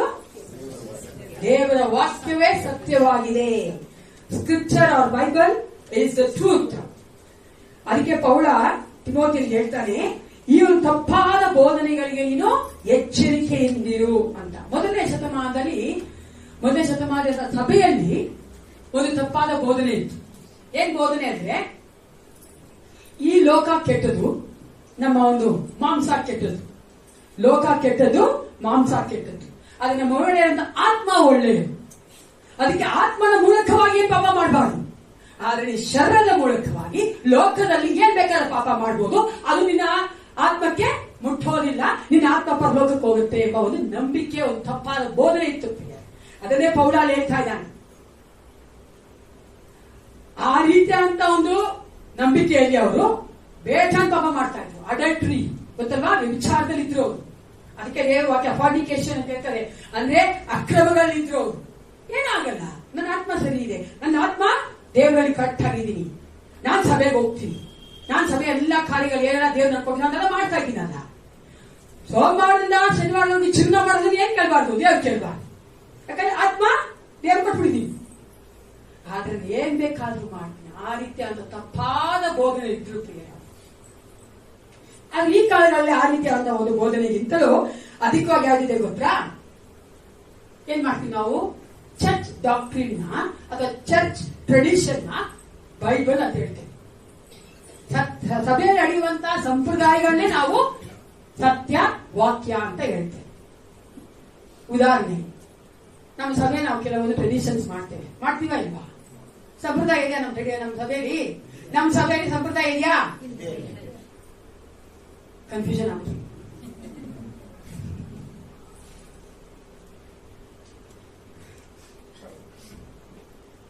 ಮೂಲ ತತ್ವಗಳನ್ನ ತಿರುಗಿ ನಾವು ಅಸ್ತಿವಾರ ಹಾಕಬೇಕಾಗಿದೆ ನಮ್ಮ ಸಭೆಯಲ್ಲಿ ಅಲ್ವಾ? ದಿವಸ ಹೇಳ್ಕೊಂಡಿದ್ದೀರಾ, ಕನ್ಫ್ಯೂಸ್ ಆಗ್ಬಿಡ್ತೀರಾ. ಪರಿಶುದ್ಧಾತ್ಮ ಇದ್ದಾರ, ಕನ್ಫ್ಯೂಸ್ ಆಗ್ಬಿಡ್ತೀರಾ. ಪರಲೋಕ ಹೋಗ್ತೀರಾ, ಕನ್ಫ್ಯೂಸ್ ಆಗ್ಬಿಡ್ತೀರಾ. ಹಲೋ ಅಲ್ವಾ? ಇವಾಗ ನಾನು ಕೇಳಿದೆ, ನಮ್ಮ ಸಭೆಯಲ್ಲಿ ಸಂಪ್ರದಾಯ ಇದೆಯಾ ಇಲ್ವಾ? ಸಂಪ್ರದಾಯ ಅಂದ್ರೆ ಏನ್ ಗೊತ್ತಾ? ವರ್ಷಾನುಗಟ್ಲೆಯಿಂದ ಒಂದೇ ರೀತಿಯಾಗಿ ಮಾಡ್ಕೊಂಡು ಬರುವಂತ ಎಲ್ಲಾ ಕಾರ್ಯಗಳ ಸಂಪ್ರದಾಯ ಗೊತ್ತಾ? ಇವಾಗ ನಾವು ಸಭೆಯೊಳಗೆ ಬಂದ ತಕ್ಷಣ ಬರೋಕ್ ಮುಂಚೆನೆ ಚಪ್ಪಲಿ ಬಿಟ್ಟು ಬರ್ತೀವಿ ಹೊರಡೆ ಅಲ್ವಾ? ಯಾರ ಚಪ್ಪಲಿ ಹಾಕೊಂಡಿದ್ದೀರಾ? ದೇವ್ರು ದೊಡ್ಡವನು. ಒಂದ್ ಸಭೆಯಲ್ಲಿ ಏನಾಗುತ್ತೆ ಪಾಪ, ನಾಟದ್ದು ನಾನು ಅಲ್ಲೇ ಇರ್ತೀನಿ ಪಾಪ. ಒಂದು ಒಳ್ಳೆ ಪಾಸ್ಟರ್, ಫೇಮಸ್ ಪಾಸ್ಟರ್, ಅವ್ರ ಹೆಸರು ಬೇಡ. ಅವರು ಪಾಪ ಏನ್ ಮಾಡ್ಬಿಟ್ರು, ಆ ಸಭೆನೇ ಪಾಪ ಅವರು ಚಪ್ಪಲಿ ಕೆಳಗಡೆ ಬಿಡ್ಬೇಕಾಯ್ತು. ನಾನು ಬಿಟ್ಟೆ, ಕ್ಯಾಥರಿನ್ ಬಿಟ್ಟು. ಅವ್ರ ಪಾಪ ಗೊತ್ತಲ್ಲ, ಅಲ್ಲಿ ಬಿಡಕ್ಕೆ ಅವ್ರು ಗೊತ್ತಾಗಿಲ್ಲ. ಮೇಲೆ ಯಾರು ನಾನು ಇಟ್ಟಿಲ್ಲ, ಅವ್ರು ಯಾರು ಅದೇ ಚಪ್ಪಲಿ ಬಿಡ್ಬೇಕು ಅಂತ ಹೇಳಕ್ಕೆ. ಅವ್ರ ಮೇಲೆ ಬಂದು ಚಪ್ಪಲಿ ಹಾಕೊಂಡೆ ಬಂದು ಕುತ್ಕೊಂಡ್ಬಿಟ್ರು ಡಯಸ್ ಮೇಲೆ. ಎಲ್ಲರ ಮುಂದೆ ಸಭೆ ನಡೆಸುವಂತ ಸಭಾಪಾಲಕ ಎಲ್ಲರ ಮುಂದೆ ಹೇಳಿದ್ರು, ಪಾಸ್ಟರ್ ಚಪ್ಪಲಿ ಅವ್ರು ಒಳಗೆ ಬನ್ನಿ. ಚಪ್ಪಲಿ ಹಾಕೊಂಡು ಸಭೆ ಒಳಗೆ ಬರುವಂತದ್ದು ಬೇಡ ಅನ್ನುವಂಥದ್ದು ಸತ್ಯವೇದವಿದೆಯಾ? ಹಂಗೆ ನಾ ಹೇಳ್ತಾರೆ. ಏನ್ ಮಾಡ್ತೀವಿ ಅದನ್ನ? ಸತ್ಯ ಅದೇ ಅಂತ ಹೇಳ್ತಾ ಇದ್ದೀವಿ. ಸತ್ಯ ಅದಲ್ಲ. ನಮ್ಮ ಸಭೆ ಒಳಗಡೆ ನಾವು ಚಪ್ಪಲಿ ಹಾಕೊಂಡ್ ಬರಲ್ಲ. ಯಾಕಂದ್ರೆ ಚಪ್ಪಲಿ ಹಾಕೊಂಡ್ ಗಲೀಜ್ ಮಾಡ್ಬಿಟ್ಟು ಹೋಗ್ಬಿಟ್ರೆ ಇಲ್ಲಿ ನಮ್ಗೆ ಆಗಲ್ಲ ಕ್ಲೀನ್ ಮಾಡಿ. ಆ ಉದ್ದೇಶದಲ್ಲಿ ನಾವು ಹೇಳ್ತಾ ಇರೋದು. ಅರ್ಥ ಆಗುತ್ತಲ್ವಾ? ಸತ್ಯ ಅಲ್ಲ ಅದು. It's for cleanliness. ಕ್ಲೀನ್ ಆಗಿ ನಾವು ಮಾಡ್ತಾ ಇದೀವಿ ಅಷ್ಟೇ. ಅದನ್ನೇ ನಾವು ಸತ್ಯ ಅಂತ ಹೇಳ್ಬಾರ್ದು. ಅನೇಕ ಕಾರ್ಯಗಳು ನಾವು ಮಾಡ್ತೀವಿ ಪ್ರಿಯರೇ, ಅನೇಕ ಸಭೆಗಳು ಮಾಡ್ತಾ ಇದ್ದೆ. ಹಿಂಗೆ ನಿನ್ ಮಾಡಿ ಅದೇ ಸತ್ಯವೇದ ಹೇಳ್ತಾ ಇದೆ ಅಂತ ಹೇಳಿ ತಪ್ಪು. That's not truth. Truth is what god has said in his Bible, in his word of god. ದೇವರ ಆತ್ಮ ಬರೆದಿರುವಂತದ್ದು, ನಮ್ಮ ಒಂದು ಜೀವನಕ್ಕೆ ಉಪಯೋಗವಾಗುವಂತದ್ದು, ನಮ್ಮ ಜೀವಿತ ಪರಿಶುದ್ಧವಾಗಿ ಜೀವಿಸಲಿಕ್ಕೆ ಬೇಕಾಗಿರುವಂತದ್ದು, ಹೊರಾಂಗಣವಾಗಿ ಮಾಡುವಂತ ಕಾರ್ಯಗಳಿಗೋಸ್ಕರವಲ್ಲ. ಅನೇಕ ರೀತಿಯಾಗಿ ಆ ರೀತಿಯಾಗಿ ಎಲ್ಲರ ಮುಂದೆ ಎಂತ ಅವಮಾನ ಮಾಡಿದ್ರು ಗೊತ್ತಾ ಪಾಸ್ಟರ್ಗೆ? Is it not wrong? ಸತ್ಯನ ಬೈಬಲ್ ಹೇಳಿದ್ಯಾ? ಚಪ್ಪಲಿ ಹಾಕೋ ಒಳಗೆ ಬಂದ್ಬಿಟ್ರೆ ಏನಾಯ್ತು? ಏಸಪ್ಪ ಪರಿಶುದ್ಧಾತ್ಮ ಅವ್ರನ್ನ ಮುಟ್ಟಲ್ಲ, ಪರಿಶುದ್ಧಾತ್ಮ ಅವ್ರನ್ನ ಪ್ರಾರ್ಥನೆ ಕೇಳಲ್ಲ, ಪರಿಶುದ್ಧಾತ್ಮ ಅವರಿಗೆ ಅವ್ರ ವಾಕ್ಯ ಕೊಟ್ಟಾಗೆ ದೇವರಾತ್ಮ ಮನಲ್ಲ ಮನುಷ್ಯರೊಂದಿಗೆ. ಎಷ್ಟು ಕಾರ್ಯಗಳು ನಾವು ಮಾಡ್ತಿದ್ವಿ. ಈ ಕಾರ್ಯಗಳು ಹಂಗೆ ನಾವು ಮಾಡಿರೋದು. ಮೇನ್ ಲೈನ್ ಚರ್ಚಸ್ ಅಲ್ಲಿ ನೋಡಿದ್ರೆ ಹೇಳ್ತೀವಲ್ಲ, ದೊಡ್ಡ ದೊಡ್ಡ ಸಭೆಗಳಿವೆಲ್ಲ, ಆ ದೊಡ್ಡ ಸಭೆಗಳಿಗೆ ಗೊತ್ತಾ ಕಮಿಟಿ, ಪಾಸ್ಟರ್ ಕಮಿಟಿ ಇದೆ, ಆ ಒಂದು ಬೋರ್ಡ್ ಇದೆ, ಸಹಪಾಲನಾ ಸಮಿತಿ ಇದೆ. ಅವರೇ ಪ್ರತಿ ಸಂಡೇ ಆ ಪಾಸ್ಟರ್ಗೆ ಥೀಮ್ ಕೊಡೋದು, ಟಾಪಿಕ್ ಕೊಡೋದು. ಹಂಗೆ ಅದ್ರ ಮೇಲೆ ಪಾಸ್ಟರ್ ಮಾತಾಡ್ಬೇಕು. ದೇವರಾತ್ಮ ಅವರಲ್ಲಿ ಮಾತಾಡಿದ್ರೂ ಮಾತಾಡಕ್ಕಾಗಲ್ಲ. ಕರೆಕ್ಟ್ ಆಗಿದೆಯಾ? ಅದು ಸತ್ಯನಾ? ದೇವರ ವಾಕ್ಯವನ್ನ ಬರೆದಿರುವುದು ದೇವರಾತ್ಮನೇ ಮಾತಾಡಬೇಕು. ದೇವರಾತ್ಮ ಮಾತಾಡಿ ಅವರು ಮೆಸೇಜ್ ಮಾಡ್ಕೊಂಡ್ ಬಂದು ಕೊಡ್ಬೇಕೇ ಹೊರತು ಒಂದು ಟಾಪಿಕ್ ಕೊಟ್ಬಿಟ್ರೆ ಅದನ್ನೇ ಮಾತಾಡಿ ಅಂತ ಹೇಳಿದ್ರೆ ಪಾಸ್ಟರ್ ಕಮಿಟಿ ಅಲ್ಲ ಅದನ್ನ ಮಾಡ್ಬೇಕಾಗಿತ್ತು, ಸಭಾಪಾಲಕರು ಮಾಡ್ಬೇಕು. ನಾನು ಮಾಡ್ತೀನಿ ಪ್ರಿಯರೇ, ನಾನು ಮಾಡ್ತೀನಿ. ನಮ್ಮ ಗಣ ನವನರಾಜ್ ಕೊಡೋದಾದ್ರೆ, ನಮ್ಮ ಗಣ ಸೈಮನ್ ಕೊಡೋದಾದ್ರೆ ನಾನು ಪ್ರಾರ್ಥನೆ ಮಾಡಿ ಅವ್ರಿಗೆ ಒಂದು ಟಾಪಿಕ್ ಕೊಡ್ತೀನಿ. ನನ್ನ ಉದ್ದೇಶ ಏನಾಗಿದೆ ಗೊತ್ತಾ? ಸಭಾಪಾಲಕ ಉದ್ದೇಶ ಏನಾಗಿದೆ ಗೊತ್ತಾ? ಅವ್ನ ಕಂಟಿನ್ಯೂಷನ್ ಬರಲಿ ಅಂತ. ಅದು ಮಾತ್ರ ಅಲ್ಲ, ದೇವರಾತ್ಮ ಏನ್ ಮಾತಾಡ್ಬೇಕಾದ್ರೆ ನಮ್ಮ ಸಭಿಕರೊಂದಿಗೆ ಅಂತ ಹೇಳೋದಕ್ಕೋಸ್ಕರ ದೇವರಾತ್ಮ ಸಭಾಪಾಲಕರು ಮಾಡ್ಬೇಕು. ಅದ್ಬಿಟ್ಟು ಸಭಾಪಾಲನ ಸಮಿತಿ ಎಲ್ಲ ಹೇಳೋದನ್ನ, ಸಭಾಪಾಲನ ಸಮಿತಿ 10 ಜನ ಇರ್ತಾರೆ, 10 ಜನ ಇರ್ತಾರೆ ಅನ್ನೋಂತಾರ. 10 ಜನ ಒಬ್ರಿರ್ತಾರೆ, ಏನ್ ಗೊತ್ತಾ? ಆ ಪಾಸ್ ನೋಡಿದ್ರೆ ಆಗಲ್ಲ ಅವ್ರಿಗೆ. ಅದಕ್ಕೆ ಕಷ್ಟವಾದ ಒಂದು ಟಾಪಿಕ್ ಕೊಟ್ಬಿಡ್ತಾರೆ ಪಾಪ. ಅವ್ರು ವಾರವೆಲ್ಲ ಕಷ್ಟ ಪಡ್ಕೊಂಡು ನಿದ್ದೆ ಬಿಟ್ಟು ಎಲ್ಲ ಮಾಡ್ಕೊಂಡ್ ಬರ್ಬೇಕು. ಈ ತರ ಅಲ್ಲ ಪ್ರಿಯ ನಡೆಯೋದು ಸಭೆ ತಪ್ಪು. ಅದೇ ಹೇಳ್ತಾನ ಅವನು ದೇವರ ವಾಕ್ಯ, ಕೀಪ್ ದ ಟ್ರೂತ್, ಆ ಒಂದು ಸತ್ಯವನ್ನ ಸತ್ಯವಾಗಿ ಬೋಧಿಸಬೇಕು. ಸತ್ಯಕ್ಕೆ ಇದೆಲ್ಲವನ್ನು ಸೇರಿಸಬಾರ್ದು ನಾವು. Church tradition will never become A truth. ಅದಕ್ಕಾಗಿ ಅಲ್ಲಿ ಪೌಲ ಹೇಳ್ತಾನೆ ತಿಮೋಥಿಗೆ, ಗಾಡ್ ದ ಟ್ರೂತ್ ಅಂದ್ರೆ ಆ ಒಂದು ಸತ್ಯವನ್ನ ಕಾಪಾಡಿಕೋ. 1 ಕೊರಿಂಥ ಈ ಒಂದು ವಾಕ್ಯ ಓದಿ ಮುಂದೆ ಹೋಗೋಣ. 15:12. 1 Corinthians chapter 15 verse 1. ಅಲ್ಲಿ ಒಂದು ಡಾಕ್ಟರ್ ಇದೆ, ತಪ್ಪಾದ ಒಂದು ಬೋಧನೆ ಇದೆ. ಕ್ರಿಸ್ತನು ಸತ್ತವರೊಳಗಿಂದ ಎಬ್ಬಿಸಲ್ಪಟ್ಟನೆಂದು ಸಾರೋಣವಾಗುತ್ತಿರುವಲ್ಲಿ ನಿಮ್ಮೊಳಗೆ ಕೆಲವರು ಸತ್ತವರಿಗೆ ಪುನರುತ್ಥಾನವೇ ಇಲ್ಲವೆಂದು ಹೇಳುವುದು ಹೇಗೆ? ಸಾಕು ಅಲ್ವಾ? ಈ ತರವಾಗಿ ತಪ್ಪಾದ ಬೋಧನೆಗಳು ಈ ಕಾಲದಲ್ಲಿ ಇರುವಂತದ್ದು ಯಾವ್ದು ಗೊತ್ತಾ? ಓನ್ಲಿ ಜೀಸಸ್, ಯೆಹೋವಾ ವಿಟ್ನೆಸ್, ತಂದೆ ದೇವರೇ ಸಾಕು, ಪರಿಶುದ್ಧಾತ್ಮ ಸಾಕು, ಮತ್ತೊಂದು ಒಡಂಬಡಿಕೆ ಬೇಕು. ಈ ತರ ತಪ್ಪಾದ ಬೋಧನೆಗಳಿದೆ. ಯೇಸು ಕ್ರಿಸ್ತನು ಎಷ್ಟು ಚೆನ್ನಾಗಿ ಆತನ ಒಂದು ಮಹಾಯಾಜಕನ ಪ್ರಾರ್ಥನೆಯಲ್ಲಿ ಮಾಡ್ತಾರೆ. ಜಾನ್ ಚಾಪ್ಟರ್ 17:17, ಯೋಹಾನ 17:17, ಇವನನ್ನ ನಿನ್ನ ಸತ್ಯದಲ್ಲಿ ಪ್ರತಿಷ್ಠೆ ಮಾಡು. ನಾವು ಸತ್ಯವನ್ನ ಕಾಪಾಡಿಕೊಳ್ಳಬೇಕು. ದೇವರಿಂದ ಉಪಯೋಗಿಸಲ್ಪಡಬೇಕಾದರೆ ಎಣ್ಣೆದಾಗ ಯಾವ್ದು ಕಾಪಾಡ್ಕೊಳ್ಬೇಕು? ಜೋರಾಗಿ ಮೊದಲನೇದಾಗಿ ಯಾವ್ದು ಕಾಪಾಡ್ಕೊಳ್ಬೇಕು? ಎರಡನೇದಾಗಿ, ಮೂರನೇದಾಗಿ ವಚನ 15, 2 Timothy chapter 2 verse 15. 2 ತಿಮೋಥಿ ಬರೆದ ಪತ್ರಿಕೆಯಲ್ಲಿ 2ನೇ ಅಧ್ಯಾಯದಲ್ಲಿ 15ನೇ ವಚನ ಓದಿಕೊಳ್ಳೋಣ. ದೇವರ ಸನ್ನಿಧಿಯಲ್ಲಿ ಖಂಡಿತವಾಗಿ ಹೇಳು, ನೀನು ದೇವರ ದೃಷ್ಟಿಗೆ ಯೋಗ್ಯನಾಗಿ ಕಾಣಿಸಿಕೊಳ್ಳುವುದಕ್ಕೆ ಪ್ರಯಾಸ ಪಡು. ಅವಮಾನಕ್ಕೆ ಗುರಿಯಾಗದ ಕೆಲಸದವನು, ಸತ್ಯವಾಕ್ಯವನ್ನು ಸರಿಯಾಗಿ ಉಪದೇಶಿಸುವವನು ಆಗಿರು. ಮೂರನೇದಾಗಿ ಕೀಪ್ ಯುವರ್ ಟೆಸ್ಟಿಮೋನಿ. ನಮ್ಮ ಸಾಕ್ಷಿಯನ್ನು ನಾವು ಕಾಪಾಡಿಕೊಳ್ಳಬೇಕು. ಯಾವ್ದು ಕಾಪಾಡ್ಕೋಬೇಕು? ನಿಮ್ ಭಕ್ತವ್ರಿಗೆ ಹೇಳಿ, ಯಾವ ಸಾಕ್ಷಿ ಯಾಕೆ ಕಾಪಾಡ್ಕೋಬೇಕು? ನನ್ನ ಸಾಕ್ಷಿನ ನಾವೇ ಕಾಪಾಡ್ಕೋಬೇಕು. ಗೊತ್ತಲ್ಲ? ನನ್ನ ಸಾಕ್ಷಿ ನಾನು ಕಾಪಾಡ್ಕೋಬೇಕು. ಇಲ್ಲಿ ಪೌಲ ಹೇಳ್ತಾ ಇದ್ದಾನೆ, ನೀವು ದೇವರ ದೃಷ್ಟಿಗೆ ಯೋಗ್ಯನಾಗಿ ಕಾಣಿಸಿಕೊಳ್ಳೋದಕ್ಕೆ ಪ್ರಯಾಸ ಪಡು. ಅನೇಕ ವೇಳೆ ನಾವು ವಿಶ್ವಾಸಿಗಳು ದೇವರಿಗೆ ಯೋಗ್ಯರಾಗಿ ಕಾಣಿಸಿಕೊಳ್ಳೋದಕ್ಕಲ್ಲ ನಾವು ಕಷ್ಟಪಡೋದು. ಯಾರು ಕಾಣಿಸ್ಕೊಳ್ಳೋಕೆ? ಮನುಷ್ಯನ ಮುಂಭಾಗದಲ್ಲಿ ಚೆನ್ನಾಗಿರ್ಬೇಕು. ಮನುಷ್ಯ ಹೇಳ್ಬಿಡ್ಬೇಕು ಯು ಆರ್ ಗುಡ್ ಅಂತ. ಏನ್ ಸಂತೋಷ ಆಗುತ್ತೆ ನಮ್ಗೆ ಅಲ್ವಾ? ಈ ಒಳ್ಳೆಯವರು ಎಷ್ಟು ಚೆನ್ನಾಗಿದ್ದೀವಿ, ಎಷ್ಟು ಸಹಾಯ ಮಾಡ್ತೀವಿ, ಎಷ್ಟು ನಾವು ವಾಕ್ಯ ಕೊಟ್ರಿ.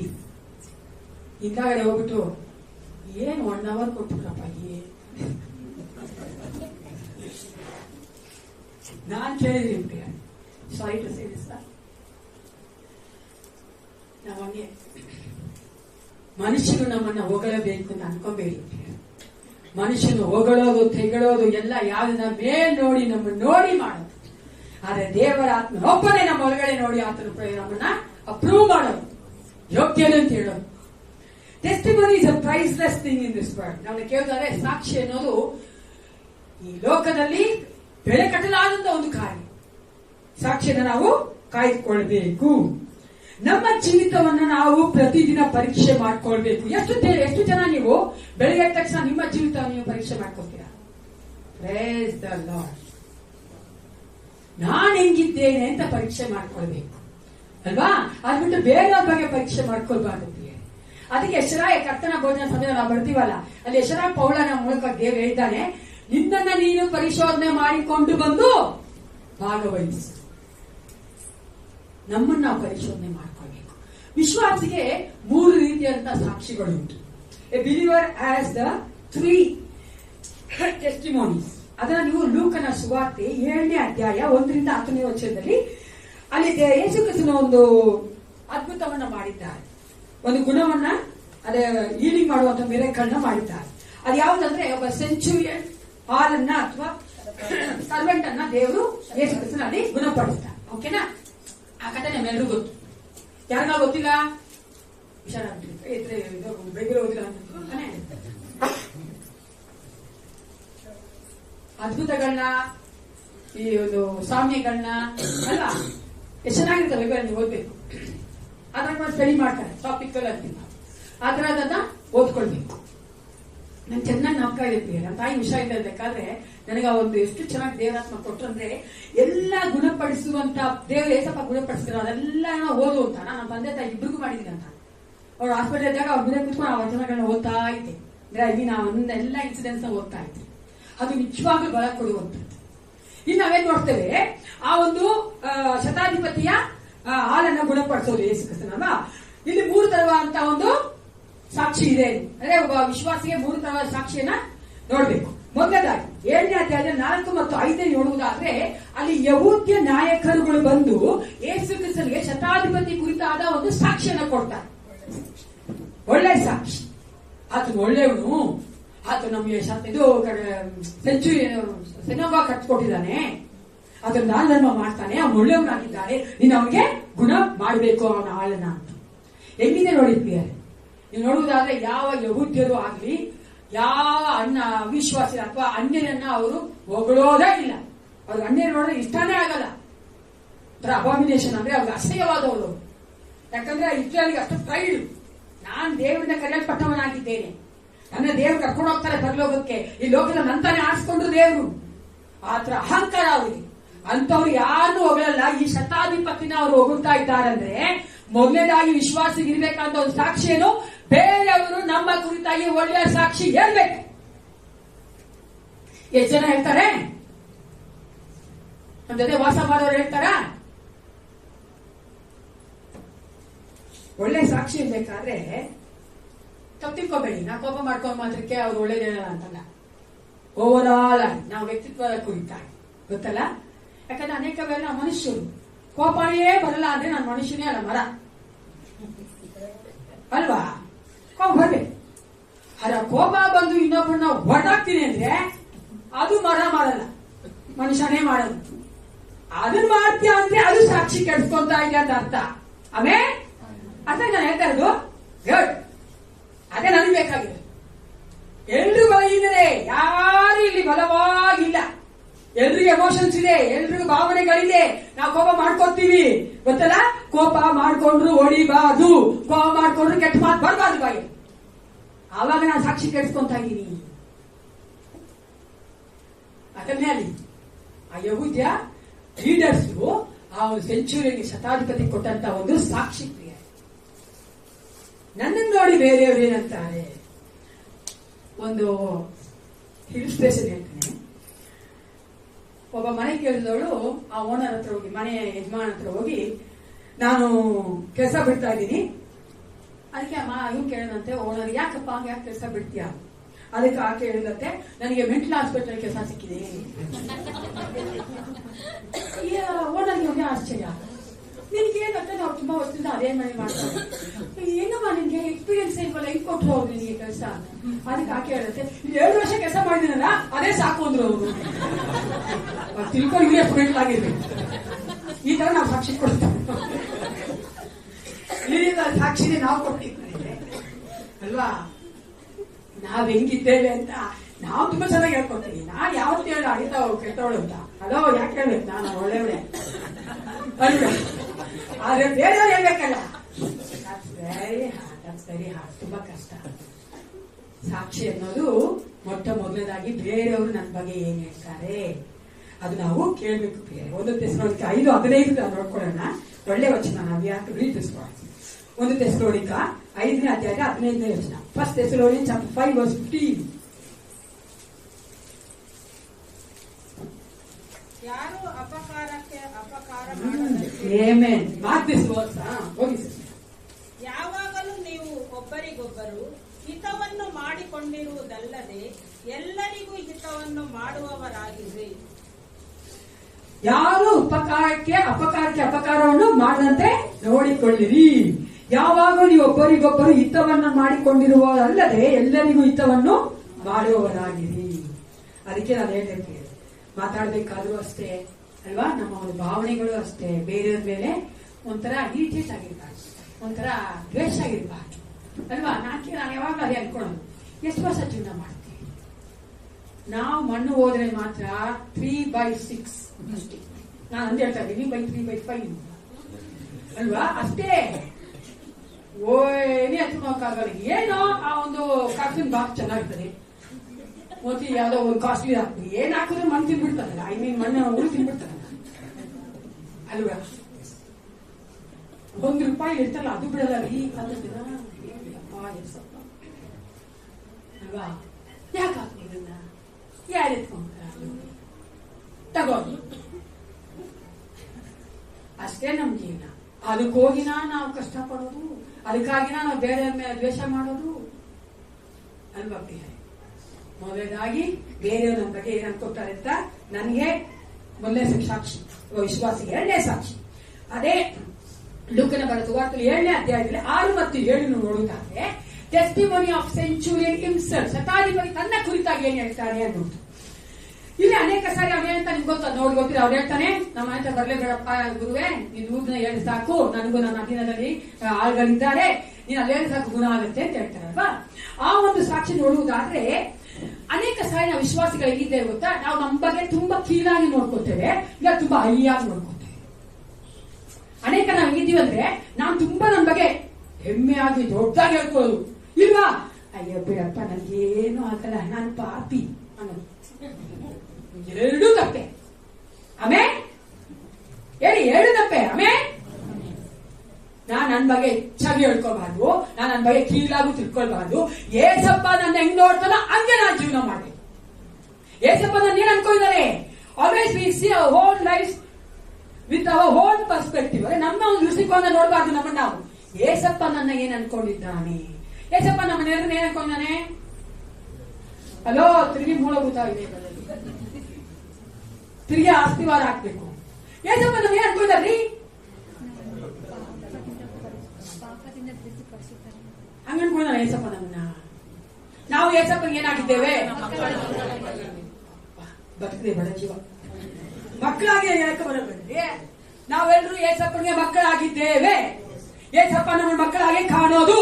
ಅವಾಗ ನಾನು ಹೆಂಗ್ ಅನ್ಕೋಬೇಕು, ನನ್ನನ್ನ ಏಸಪ್ಪನ ಮಗಳು, ಏಸಪ್ಪನ ಮಗ ಅನ್ಕೋಬೇಕು. ಆವಾಗ ನಾವೇನ್ ಮಾಡ್ತೀವಿ, ದೊಡ್ಡದಾಗೂ ಅನ್ಕೋಣ, ಚಿಕ್ಕದಾಗೂ ಅನ್ಕೋಣ. ಏಸಪ್ಪನ ಕ್ರಿಸ್ತನ ಮನಸ್ಸು ನಮ್ಮಲ್ಲಿ ಏನೇ. 3ನೇದಾಗಿ ಯಾವ ಒಂದು ಸಾಕ್ಷಿ ಇರಬೇಕು ಒಬ್ಬ ವಿಶ್ವಾಸಿಗೆ ಅಂದ್ರೆ ಅದೇ ಲೂಕನ ಸುವಾರ್ತೆ 7ನೇ ಅಧ್ಯಾಯದಲ್ಲಿ 9ನೇ ವಚನ.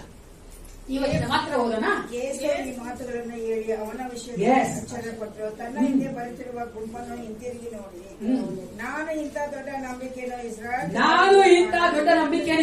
ಸಹ ಹೇಳುತ್ತೇನೆ. ಸಾಕು. Testimony of Jesus. 3ನೇದಾಗಿ ಯೇಸು ಕ್ರಿಸ್ತನ ಸಾಕ್ಷಿ ನಮ್ಗೆ ಇರಬೇಕು. ಮೊದಲನೇದಾಗಿ ಬೇರೆಯವ್ರು ನನ್ನ ಬಗ್ಗೆ ಏನ್ ಸಾಕ್ಷಿ ಕೊಡ್ತಾರೆ, 2ನೇದಾಗಿ ನಾನು ನನ್ನ ಕುರಿತಾಗಿ ಏನ್ ಸಾಕ್ಷಿ ಕೊಡ್ತೇನೆ, 3ನೇದಾಗಿ ಯೇಸು ಕ್ರಿಸ್ತ ನನ್ನ ಕುರಿತಾಗಿ ಏನ್ ಸಾಕ್ಷಿ ಕೊಡ್ತಾನೆ.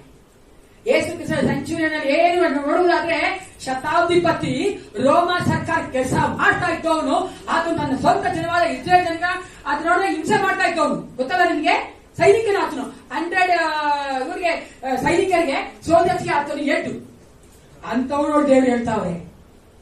ಆತನ ನಂಬಿಕೆ ನಾ ಇಸ್ರೇಲ್ ಸಹ ಕಾಣಿಲ್ಲ. ಏಸಪ್ಪ ನಮ್ಮನ್ನು ನೋಡೋದು ಏನ್ ಪ್ರಿಯರೇ, ನಂಬಿಕೆ ಅಂತ ತಕ್ಷಣ ಸಂತೋಷ ಪಡಬೇಡಿ. ನಂಬಿಕೆ ಒಳಗೆ ಏನಿದೆ ಗೊತ್ತಾ, ಏಸಪ್ಪನ ಮೇಲೆ ಪ್ರೀತಿ, ವಿಧೇಯತೆ ಮತ್ತೆ ಏಸಪ್ಪನ ಮೇಲೆ ನಾವೆಷ್ಟು ಆತ್ಕೊಳ್ತೇವೆ ಅದನ್ನ ನೋಡಿನೇ ಅಲ್ಲಿ ದೇವರು ಆ ಒಂದು ಸೆಂಚುರಿಯಲ್ಲಿ ಹೇಳಿದಂತ ಒಂದು ಸಾಕ್ಷಿ. What a great testimony God gave to him. ಎಂತ ಒಂದು ಟೆಸ್ಟಿಮೋನಿ ಅಲ್ಲ ಪ್ರಿಯರೇ. ಅದಕ್ಕೆ ನಾನು ಹೇಳಿದೆ, 3ನೇದಾಗಿ ನಾವು ದೇವರಿಂದ ಉಪಯೋಗಿಸಲ್ಪಡಬೇಕಾದ್ರೆ, ಆತನಿಂದ ನಾವು ಪರಿಶುದ್ಧ ಮಾಡಲ್ಪಟ್ಟು ಆತನಿಗಾಗಿ ಉಪಯೋಗಿಸಲ್ಪಡಬೇಕಾದ್ರೆ ನಾವು ನಮ್ಮ ಟೆಸ್ಟಿಮೋನಿಯನ್ನು ಕಾಪಾಡ್ಕೊಳ್ಬೇಕು. ಮೊದಲನೇದಾಗಿ ಯಾಕೆ ಕಾಪಾಡ್ಕೊಳ್ಬೇಕು, 2ನೇದಾಗಿ, 3ನೇದಾಗಿ ಸಾಕ್ಷಿಯನ್ನ. ಯಾರ ಸಾಕ್ಷಿಯನ್ನ, ಅದು ಬರಲಿಲ್ಲ, ನನ್ನ ಸಾಕ್ಷಿ ಅನ್ಬೇಕು. 4ನೇದ ವಚನ 19 ಓದಿಕೊಳ್ಳೋಣ. 2 ತಿಮೋಥೆಯವರ ಪತ್ರಿಕೆಯಲ್ಲಿ 2ನೇ ಅಧ್ಯಾಯ 19ನೇ ವಚನ. ಆದರೂ ದೇವರು ಸ್ಥಿರವಾದ ಅಸ್ತಿವಾರ ನೀಡುತ್ತದೆ, ಅದರ ಮೇಲೆ ತನ್ನವರು ಯಾರೆಂಬುದನ್ನು ಕರ್ತನ ತಿಳಿದಿದ್ದಾನೆಂತಲೂ ಕರ್ತನ ನಾಮವನ್ನು ಹೇಳಿಕೊಳ್ಳುವವರೆಲ್ಲರಿಗೂ ದುರ್ಮಾರ್ಗತನವನ್ನು ಬಿಟ್ಟು ಬಿಡಬೇಕೆಂತಲೂ ಲಿಪಿಯುಂಟು. ದುರ್ಮಾರ್ಗತನವನ್ನ ಬಿಟ್ಟು ಬಿಡಬೇಕು ಅನ್ನಬೇಕಾದ್ರೆ ಕೀಪ್ ದ ಹೋಲಿನೆಸ್. 4ನೇದಾಗಿ ಏನ ನಾವು ಕಾಪಾಡ್ಕೊಳ್ಬೇಕು, ಪರಿಶುದ್ಧತೆಯನ್ನ ಕಾಪಾಡ್ಕೊಳ್ಬೇಕು. ಯಾರೆಲ್ಲ ಪರಿಶುದ್ಧರಾಗಬೇಕು ಇಷ್ಟಪಡ್ತೀರಾ ಅಲ್ವಾ? ಕೈ ಎದ್ದವರೆಲ್ಲ ಉತ್ತರ ಕೊಡ್ಬೇಕು. ಪರಿಶುದ್ಧತೆ ಅಂದ್ರೆ ಏನು?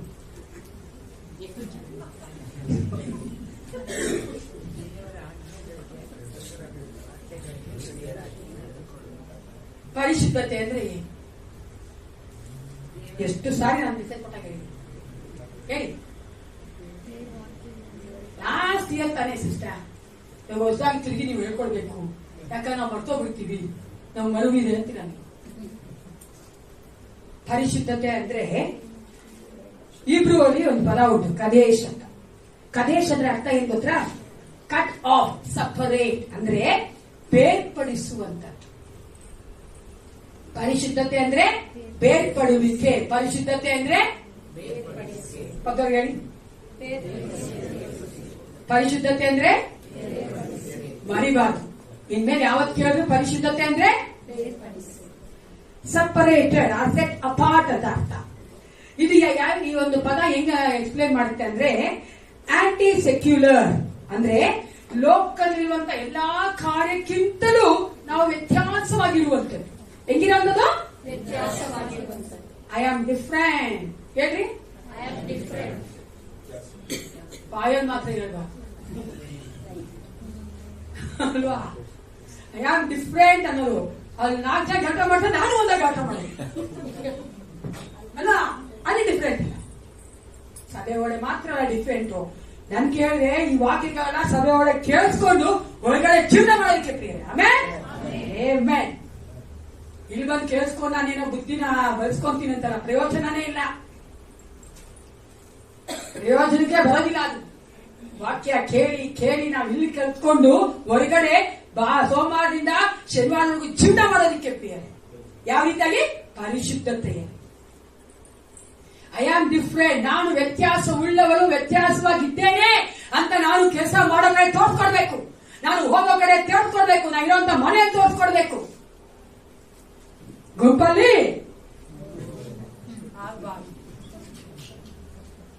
ಅದಕ್ಕಾಗಿ ನಾವು ಕರೆಯಲ್ಪಟ್ಟಿರೋದಕ್ಕೆ. ನಾನು ಅನೇಕ ನೋಡಿದ್ದೇನೆ, ಅನೇಕ ವಿಶ್ವಾಸಿಗಳು ನೋಡಿದ್ದೇನೆ, ಎಷ್ಟು ಚೆನ್ನಾಗಿ ದೇ ಶೋ ದಟ್ ಡಿಫರೆನ್ಸ್. ಅವ್ರು ನಮ್ಮ ಜೀವನ ತೋರಿಸ್ತಾ ಇರ್ತಾರೆ. ನಾನು ವ್ಯತ್ಯಾಸ ನಾನು ಕೇಳಿದ್ದೀನಿ. ಅನೇಕರು ದೇವರ ಒಂದು ಪರಿಶುದ್ಧವಾದ ಒಂದು ಕೃಪೆಯಿಂದ ಅವರು ಆ ರೀತಿಯ ಜೀವನ ಮಾಡ್ತಾ ಇದ್ದಾರೆ. ನಾನು ಸಭೆಯಲ್ಲೂ ಮಾಡ್ತಾ ಇದ್ದಾರೆ ಪ್ರಿಯರೇ. ಅದಕ್ಕೆ ನಾನು ತುಂಬಾ ದೇವರಿಗೆ ಸ್ತೋತ್ರ ಮಾಡ್ತೇನೆ. ಇರೋದು ನೋಡ್ಕೊಂಡ್ರೆ ಅನ್ಬಿಲಿವರ್ ಮಧ್ಯೆ, ಅವಿಶ್ವಾಸಿಗಳ ಮಧ್ಯೆ, ಆದ್ರೂ ಸಹ ಅವ್ರು ಹೆಂಗಿದ್ದಾರೆ? ಹೊರಗಡೆ ಇದ್ದಾರೆ.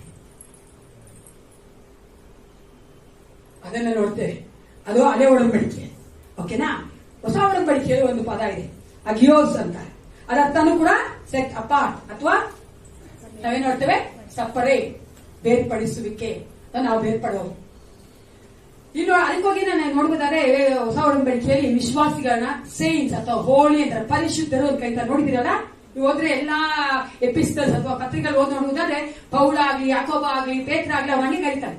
ಯಾಕಂದ್ರೆ ಅವರು ಸೇಂಟ್ಸ್, ದೇವರಿಂದ ಕರೆಯಲ್ಪಟ್ಟವರು, ಈ ಲೋಕದಿಂದ ಬೇರ್ಪಡಿಸಲ್ಪಟ್ಟವರು. ಯಾರಿಗೋಸ್ಕರ ಬೇರ್ಪಟ್ಟಿದ್ದಾರೆ? ಯೇಸು ಕ್ರಿಸ್ತನಿಗೋಸ್ಕರ. ನಾವೆಲ್ಲರೂ ಯೇಸು ಕ್ರಿಸ್ತನಿಗೋಸ್ಕರವಾಗಿ ಬೇರ್ಪಟ್ಟಿದ್ದೇವೆ ಈ ಲೋಕದಿಂದ. We are separated from this world for God himself. ದೇವರಿಗೋಸ್ಕರ ಪ್ರಿಯರೇ. ಈ ಪರಿಶುದ್ಧತೆ ಅನ್ಬೇಕಾದ್ರೆ ನಾ ಹೇಳ್ದಂಗೆ ಸೆಟ್ ಅಪಾರ್ಟ್, ನಾನು ಬೇರ್ಪಡಿಸಿದ್ದೇನೆ, ನಾನು ಡಿಫ್ರೆಂಟ್ ಆಗಿದ್ದೇನೆ ಅನ್ನೋದನ್ನ ನಮ್ಮ ಜೀವಿತದಲ್ಲಿ ತೋರಿಸ್ಕೊಡ್ತಾ ಬರಬೇಕು. ನಮ್ಮ ಒಂದು ಸಂಬಂಧಗಳಾಗಿರ್ಬೋದು, ನಾವು ಮಾಡುವ ಕಾರ್ಯಗಳಾಗಿರ್ಬೋದು, ನಾವೇನ್ ಮಾಡ್ಬೇಕು? ಈ ಒಂದು ವ್ಯತ್ಯಾಸವನ್ನ ತೋರಿಸ್ಬೇಕು. ಈ ವ್ಯತ್ಯಾಸ ತೋರಿಸೋದಕ್ಕೋಸ್ಕರ ಅನೇಕ ನಾನು ಕಳ್ಕೊಂಡಿದ್ದಾರೆ. ಗೊತ್ತಲ್ವಾ? ಕೆಲಸ ಮಾಡುವಂತ ಕಡೆಯಲ್ಲಿ ನೀನ್ ಕಾಂಪ್ರಮೈಸ್ ಆಗಲ್ಲ. ಅದಕ್ಕೆ ಏನ್ ಮಾಡ್ತಾರೆ? ಅವ್ರಿಗೆ ಕೆಲಸದಲ್ಲಿ ಪ್ರಮೋಷನ್ ಕೊಡಲ್ಲ. ನಾನ್ ಕೇಳಿದೆ, ಅನೇಕ ವಿಶ್ವಾಸಿ ಮಕ್ಕಳು ಹೇಳ್ತಾರೆ, ಆದ್ರೂ ಪರವಾಗಿಲ್ಲ ಆಂಟಿ, ನಾನ್ ಮಾಡಲ್ಲ ಅಂದ್ರೆ ಮಾಡಲ್ಲ. That's the spirit. ಅದೇ ಪರಿಶುದ್ಧತೆ. ನಾನು ಎಲ್ರ ಜೊತೆ ಒಂದಾಗಿ ಜೀವಿತ ಮಾಡ್ತೀನಿ ಅಂದ್ರಲ್ಲ ಪರಿಶುದ್ಧತೆ. ನಾನು ಒಳಾಂಗಣವಾಗಿ ತೋರಿಸೋದಲ್ಲ ಪರಿಶುದ್ಧತೆ. ನಾನು ಸತ್ಯವೇದ ಓದ್ತೀನಲ್ಲ ಪರಿಶುದ್ಧತೆ. ಪ್ರಾರ್ಥನೆ ಮಾಡ್ತೀನಲ್ಲ ಪರಿಶುದ್ಧತೆ. ಈ ಲೋಕದಲ್ಲಿ ನಾನು ಯೇಸು ಕ್ರಿಸ್ತನಿಗೆ ಬೇರ್ಪಟ್ಟವರಾಗಿ ಜೀವಿಸಬೇಕು. That's very hard. ತುಂಬಾ ಕಷ್ಟ ಆಗ್ತದೆ. ಯಾಕಂದ್ರೆ ಸತ್ಯವೇದ ಓದ್ ಕೂಡ ಅನೇಕ ಸಾರಿ ಸುಲಭ ಆಗೋಗುತ್ತೆ, ಪ್ರಾರ್ಥನೆ ಮಾಡೋದು ಸುಲಭ ಆಗುತ್ತೆ. ಆದ್ರೆ ಎಲ್ಲ ವಿಶ್ವಾಸಿಗಳ ಮಧ್ಯೆ ನಾನು ಒಂದು ವ್ಯತ್ಯಾಸವಾಗಿ ತೋರಿಸೋದು ತುಂಬಾ ಕಷ್ಟ. ನಾನು ಅನ್ಕೊಂಡು ನಿಮ್ಗೆ ಅನುಭವ ಆಗಿರುತ್ತಲ್ವಾ? ಬಿಗಿನಿಂಗ್ ಅಲ್ಲಿ ನಮ್ಮ ಕಮ್ಮನಹಳ್ಳಿ ನಮ್ಮನ್ನ ಅಲೆಲುಯ ಅಲೆಲುಯ ಅನ್ನೋದು, ಹೋಗಿಲ್ಲ ಅಲೆಲುಯ, ಬರಕಿಲ್ಲ ಅಲೆಲುಯ. ಅವ್ರ ಪ್ರಕಾರ ನಾವು ಏಸಪ್ಪನ ಹಂಗೆ ಕಲ್ಸ್ಕೊಂಡ್ರೆ ನಾವು ಅಲೆಲುಯ, ನಾವು ಸಂತೋಷ ಪಡೋರು. ಅಟ್ಲೀಸ್ಟ್ ಅಲೆಲುಯ ಹೇಳು, ದೇವರಿಗೆ ಸ್ತೋತ್ರ ಮಾಡುವಂತೆ ನಾವು. ಅದು ಎಷ್ಟು ಅವಮಾನ ಆಗ್ತದೆ. ಅಲ್ವಾ? ಅವಮಾನ ಅಲ್ಲ? 10 ಜನ ಮಧ್ಯದಲ್ಲಿ ಒಬ್ಬಳಾಗಿ ಜೀವಿಸೋದು ತುಂಬಾ ಈಸಿ. 10 ಜನ ಮಧ್ಯದಲ್ಲಿ ನಾನು ಸಪರೇಟ್ ಆಗಿ ಜೀವಿಸೋದು ತುಂಬಾ ಕಷ್ಟ. ಆದ್ರೆ ಅದನ್ನ ನಾವು ಮಾಡ್ಬೇಕಂತ ನಾವು ನೋಡ್ತೇವೆ. ಒಂದು ಪರಿಶುದ್ಧತೆಯನ್ನ ಕಾಪಾಡಿಕೊಳ್ಬೇಕು ಪ್ರಿಯ. ಅನೇಕ ಸಾರಿ ನಾವು ವಿಶ್ವಾಸಿಗೆ ಆ ರೀತಿ ಅನ್ಕೊಂಡಿದ್ದೇವೆ. ಅಂದ್ರೆ ರೂಲ್ಸ್ ಅಂಡ್ ರೆಗ್ಯುಲೇಷನ್ಸ್ ಮಾಡ್ಬಿಟ್ರೆ ನಾನು ಪರಿಶುದ್ಧನಾಗಿದ್ದೇನೆ, ಪರಿಶುದ್ಧನಾಗಿದ್ದೇನೆ ಅಲ್ಲ. ನಿಯಮಗಳನ್ನ ಮಾತ್ರ ಮಾಡ್ಬಿಟ್ರೆ ನಾನು ಪರಿಶುದ್ಧವಾಗೋದಿಲ್ಲ. ನನ್ನಲ್ಲೇ ಬರ್ಬೇಕು, ನನ್ನಲ್ಲಿ ಬರ್ಬೇಕು. ನಾನು ಯೇಸು ಕ್ರಿಸ್ತನಿಂದ ಆರಿಸಲ್ಪಟ್ಟಂತ ಒಂದು ಪಾತ್ರೆ, ನಾನು ಪರಿಶುದ್ಧವಾಗಿ ಜೀವಿಸಬೇಕು ಈ ಲೋಕದಲ್ಲಿ. ಒಂದ್ಸಾರಿ US ಅಲ್ಲಿ ನಡೆದಿದ್ದು, ಅಮೆರಿಕಾದಲ್ಲಿ ಒಬ್ಬ ಪ್ರೀಚರ್ ಬರ್ಕೊಂಡಿದ್ರು. ಅವರು ಒಂದು US ಒಂದು ಚರ್ಚ್ಗೆ ಹೋದ್ರಂತೆ. ಚರ್ಚ್ಗೆ ಹೋಗಿ ವಾಕ್ಯ ಕೊಡಕ್ ಹೋದಾಗ ಅವರ ವೆಡ್ಡಿಂಗ್ ರಿಂಗ್ ಗೊತ್ತಲ್ಲ, ಮರ್ಯಾದವ್ರು ಹಾಕೊಂತಾರಲ್ಲ, ಆ ವೆಡ್ಡಿಂಗ್ ರಿಂಗ್ ಮರ್ತೋಗ್ಬಿಟ್ಟಿದ್ದಾರೆ. ಅವರು ಪಾಸ್ಟ್ ಯಾಕೆ ಕರೆದ್ರು, ಅವರು ಬ್ರದರ್ ನೀವು ಮದುವೆ ಆಗೋ ಮನುಷ್ಯ ಅಂತ ಗೊತ್ತಾಗಬೇಕಂದ್ರೆ ನೀವು ವೆಡ್ಡಿಂಗ್ ರಿಂಗ್ ಹಾಕ್ಬೇಕು, ವೆಡ್ಡಿಂಗ್ ರಿಂಗ್ ಹಾಕಿ ಅಂದ್ರೆ ಮೆಸೇಜ್ ಕೊಡಕ್ಕಾಗಲ್ಲ. ಸರಿ ಆಯಪ್ಪ, ಇನ್ಮೇಲೆ ಮರಿಬಾರ್ದಪ್ಪ, ನೀವು ಯಾವ ಚರ್ಚ್ಗೆ ಹೋದ್ರೆ ಅನ್ಬಿಡ್ತಾರೆ ಅಂತ ರಿಂಗ್ ಹಾಕೊಂಡೇ ಇರ್ತಾ ಇರ್ಬೋದು. ಇನ್ನೊಂದ್ಸಲ ಇರ್ಬೋದು. ಆ ಪಾಸ್ಟರ್ ಹೇಳಿದ್ರು, ನೀವೇನ್ ರಿಂಗ್ ಹಾಕೊಂಡ್ ಬಂದಿದ್ದೀರಾ, ನಾವು ಜುಗಳಾಡ್ತದ ಆಭರಣ ನಾವು ಎಂಟರ್ಟೈನ್ ಮಾಡಲ್ಲ, ನೀವು ಹಾಕೊಂಡ್ ಬರಬಾರ್ದು. ಪರಿಶುದ್ಧತೆ ಎಲ್ಲಿದೆ ನೋಡ್ರ? ನೀನ್ ಒಳಗಡೆ ಹೆಂಗ್ ಬೇಕಾಗಿರು, ಹೊರಗಡೆ ಮಾತ್ರ ಹಿಂಗಿದ್ಬಿಟ್ರೆ ನೀನು ಪರಿಶುದ್ಧ. ನಮಗೂ ಅವಿಶ್ವಾಸಿಗೂ ಇರುವಂತಹ ಮುಖ್ಯವಾದ ಒಂದು ವ್ಯತ್ಯಾಸ ಆದ್ರೆ ಇದೇ ಪ್ರಿಯ ಅಲ್ವಾ? ಅವ್ರು ಬೇರ್ಪಡೋದಿಲ್ಲ. ಅವರು ಎಲ್ಲರೊಂದು ಚೆನ್ನಾಗಿ ನಿಂಗ್ಲಾಗ್ತಾರೆ. ವೆರಿ ಗುಡ್ ಇಂತಾರೆ, ಎಲ್ಲರ ನಿಂಗ್ಲಾಗ್ತಾರೆ. ಏನ್ ಬೇಕು ತಿಂತಾರೆ, ಏನ್ ಬೇಕು ಕುಡಿತಾರೆ, ಎಲ್ ಬೇಕಾಗ ಹೋಗ್ತಾರೆ. ಅದೇ ನಾನು ನೀವು ಯೇಸಪ್ಪನ ಕರೆಯಲ್ಪಟ್ಟವರು, ಅದನ್ನ ಪರಿಶುದ್ಧ ರಕ್ತದಲ್ಲಿ ತೊಳೆಯಲ್ಪಟ್ಟವರು ಹೆಂಗಿರ್ಬೇಕು? ವ್ಯತ್ಯಾಸ. ಇದಕ್ಕೆ ಇನ್ನೊಂದು ಉದಾಹರಣೆ ನಾನು ಮುಗಿಸ್ತೇನೆ. ಒಂದ್ಸತಿ ಸ್ಕೂಲ್ ಗರ್ಲ್ ಅಂದ್ರೆ ಸ್ಕೂಲ್ಗೆ ಹೋಗೋ ಹುಡುಗಿ ಮೈನಿಂಗ್ ಗೊತ್ತಲ್ವಾ, ಗಣಿತಾನೆ ಹೇಳ್ತಾರ ಮೈನಿಂಗ್ ಆ ಮೈನಿಂಗ್ ಇದಕ್ಕೆ ಕರ್ಕೊಂಡು ಹೋಗಿದ್ರು. ಅವಾಗ ಆ ಹುಡುಗಿ ಹೋಗಿ ಅಲ್ಲಿ ಇನ್ಚಾರ್ಜ್ ಇರ್ತಾರ, ಅವಳ ಕೇಳಿದ್ರಂತೆ, ಅಂಕಲ್ ನಾನು ಅದೇ ವೈಟ್ ಡ್ರೆಸ್ ಹಾಕೊಂತಾರಲ್ಲ ಯೂನಿಫಾರ್ಮ್, ಅಂಕಲ್ ನಾನು ಒಳಗಡೆ ಹೋಗಿ ಬರ್ಬೋದಾ? ಅವ್ರ ಅಂತ ನೀವು ಒಳಗಡೆ ಹೋಗ್ಬೋದಮ್ಮ, ಅದೇ ಹೊರಗಡೆ ಬರ್ತಾ ನಿನ್ ಬಟ್ಟೆ ಫುಲ್ ಬ್ರೌನ್ ಆಗಿರುತ್ತೆ, ಪರವಾಗಿಲ್ವಾ? ನಾವು ಹಂಗೆ ಇದ್ದೀವಿ, ಇಲ್ಲಿ ಪರಿಶುದ್ಧವಾಗಿದ್ದೀವಿ. ಗೋಡೆ ಮಧ್ಯೆ ಸಭೆ ಒಳಗಡೆ, ಅದೇ ಹೊರಗಡೆ ಹೋದಾಗ ಕತ್ತಲೆ, ಎಲ್ಲಿ ಕತ್ತಲೆ ಆಗ್ಬಿಡ್ತೀವಿ ನಾವು. ಅದೇ ನಾವು ದೇವ್ರ ವಾಕ್ಯ ಹೇಳಿದರೆ I am the light of this world, ನಾವೇನಾಗಿದ್ದೀವಿ ಲೋಕಕ್ಕೆ ಬೆಳಕಾಗಿದ್ದೇವೆ. ಆ ಬೆಳಕು, ಆ ಕತ್ತಲೆ ನಮ್ಮ ಬೆಳಕನ್ನ ಮುಚ್ಚಿಬಿಡ್ತಾರೆ. ನಾನು ಲೋಕದೊಳಗೆ ಹೋಗ್ಬೇಕಾದ್ರೆ ನನ್ನ ಮೇಲಿರುವಂತಹ ಒಂದು ಶುಭ್ರವಾದ ಬೆಲೆಯ ಆ ಬಟ್ಟೆ ಹಂಗೆ ಇರಬೇಕು. ಹಂಗಿರ್ಬೇಕಾದ್ರೆ ಏನ್ ಮಾಡ್ಬೇಕು? ನನ್ನ ಪರಿಶುದ್ಧತೆ ನಾನು ಕಾಯ್ಕೊಳ್ಬೇಕಂದ್ರೆ ಈ ಲೋಕದ ಬೇರ್ಪಟ್ಟವರಾಗಿ ಜೀವಿಸಬೇಕು. ಮನ್ಸಿಗೆ ಬಂದಿರ್ಬೇಕು. ನಾನು ಯಾವಾಗಲೂ ಅದನ್ನೇ ನಂಬೋದು. ನನ್ ಮನ್ಸಿಗೆ ಬಂದಿಲ್ಲ ಅಂದ್ರೆ ನಾವು ಕಾರ್ಯಗತ ಮಾಡೋದೇ ಇಲ್ಲ. ನೋಡಿದೀರಾ? ಸುಮ್ನೆ ಹಂಗೆ ಬೇರೆ ಮಾಡ್ಬಿಡ್ತೀವಿ. ಅದನ್ನ ಮನ್ಸಿಗೆ ಬಂದ್ಬಿಟ್ರೆ ಮಾಡೇ ಮಾಡ್ತೀವಿ. ನಾ ಏನು ಒಪ್ಪಾಗ್ತಾ ಇದೆಯಾ? ಅನೇಕ ಸಲ ಹಂಗೆ ನಾವು ಮಾಡೋದು. ಮನ್ಸಿಗೆ ಬಂದ್ಬೇಕು. ನಾನ್ ಬಿರಿಯಾನಿ ತಿನ್ಬೇಕಂದ್ರೆ ಮನ್ಸಿಗೆ ಬಂದ್ಬಿಟ್ರೆ ಯಾರು ಏನು ಬೇಡ, ಒಂದು ಮನೇಲಿ ಮಾಡ್ತಿಲ್ಲ, ಒಂದು ತಗೊಂಡ್ಬಿಡ್ತೀವಿ hotel. Because I already made my mind I have to eat ಅಂತ ಅಲ್ವಾ? ಹಂಗೆ ಇದು ಹಂಗೆ ನಾನ್ ಮೈಂಡ್ ಮಾಡ್ಬೇಕು. ನಾನು ಏಸಪ್ಪನ ಮಗಳು, ನಾನು ಬೇರ್ಪಟ್ಟ ಜೀವಿತ ಮಾಡ್ಲೇಬೇಕು. ಏನೇ ಆಗ್ಬಿಡ್ಲಿ ಅನ್ಕೊಳ್ಳಿ, ನಿಜವಾಗ್ಲೂ ಪ್ರಿಯರೇ ನಾವು ಪರಿಶುದ್ಧರಾಗೇ ಲೋಕದ ಮುಂಭಾಗದಲ್ಲಿ, ಲೋಕದ ಮಧ್ಯೆ ನಾವು ಪರಿಶುದ್ಧರಾಗೇ ಇರ್ತೇವೆ. ದೇವರಿಂದ ಪರಿಶುದ್ಧರಾಗಿ ಮಾಡಲ್ಪಟ್ಟು ಆತನಿಗಾಗಿ ಉಪಯೋಗಿಸಲ್ಪಡಬೇಕಾದ್ರೆ ಮೊದಲನೇದಾಗಿ ಏನ್ ಮಾಡ್ಬೇಕು?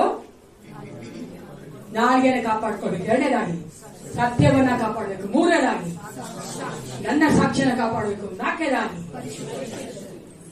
ಪರಿಶುದ್ಧತೆಯನ್ನ ಕಾಪಾಡ್ಕೊಂಡು ಎಲ್ಲರ ಎದ್ದು ನಿಂತುಕೊಂಡವರಾಗಿ ನಮ್ಮನೇ ದೇವರಿಗೆ ಒಪ್ಪಿಸಿಕೊಟ್ಟವರ ಈ ವಾಕ್ಯದ ಮೂಲಕ ದೇವರಾತ್ಮ ನಮ್ಮೊಂದಿಗೆ ಮಾತನಾಡಿದ್ದಾನೆ.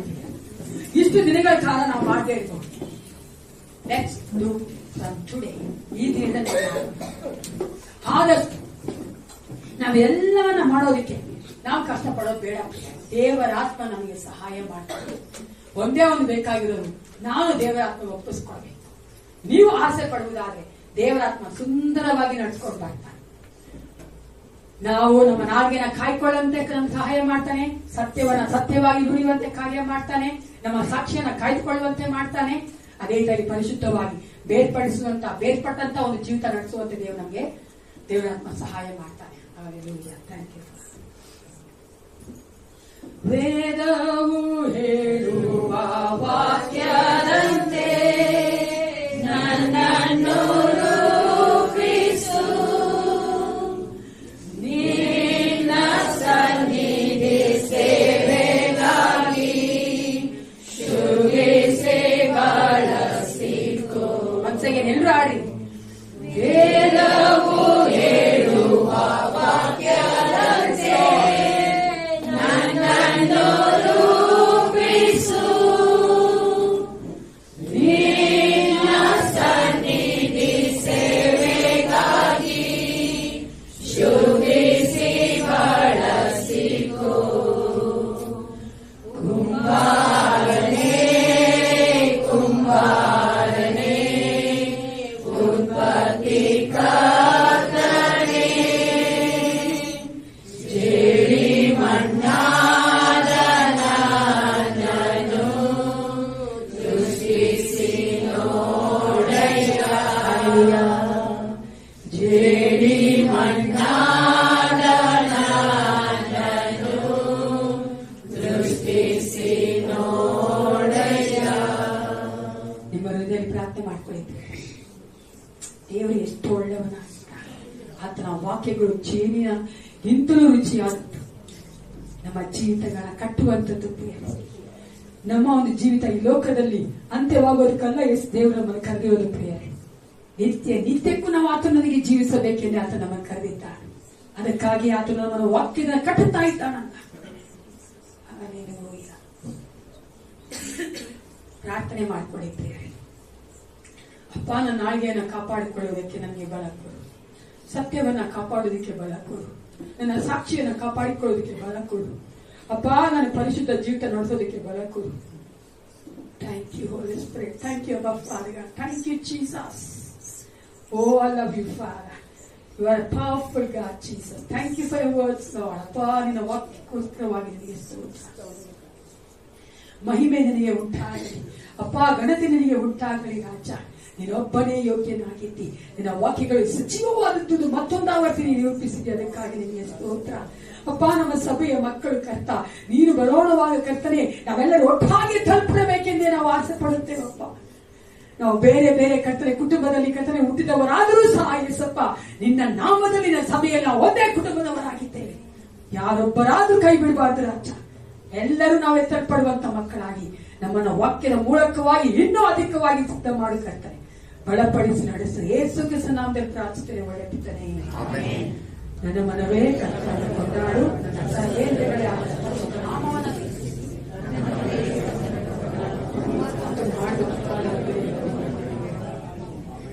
ನಮ್ಮ ಕರ್ತನಾದ ಯೇಸು ಕ್ರಿಸ್ತನ ಕೃಪೆಯು, ದೇವರ ಪ್ರೀತಿಯು, ಪರಿಶುದ್ಧಾತ್ಮ ಅನ್ಯೋನ್ಯತೆಯು, ಸಹವಾಸವು, ಸಹಾಯವು ಸದಾಕಾಲವು ನಮ್ಮೆಲ್ಲರೊಂದಿಗೆ ಇರಲಿ. Praise the Lord. Jesus bless you.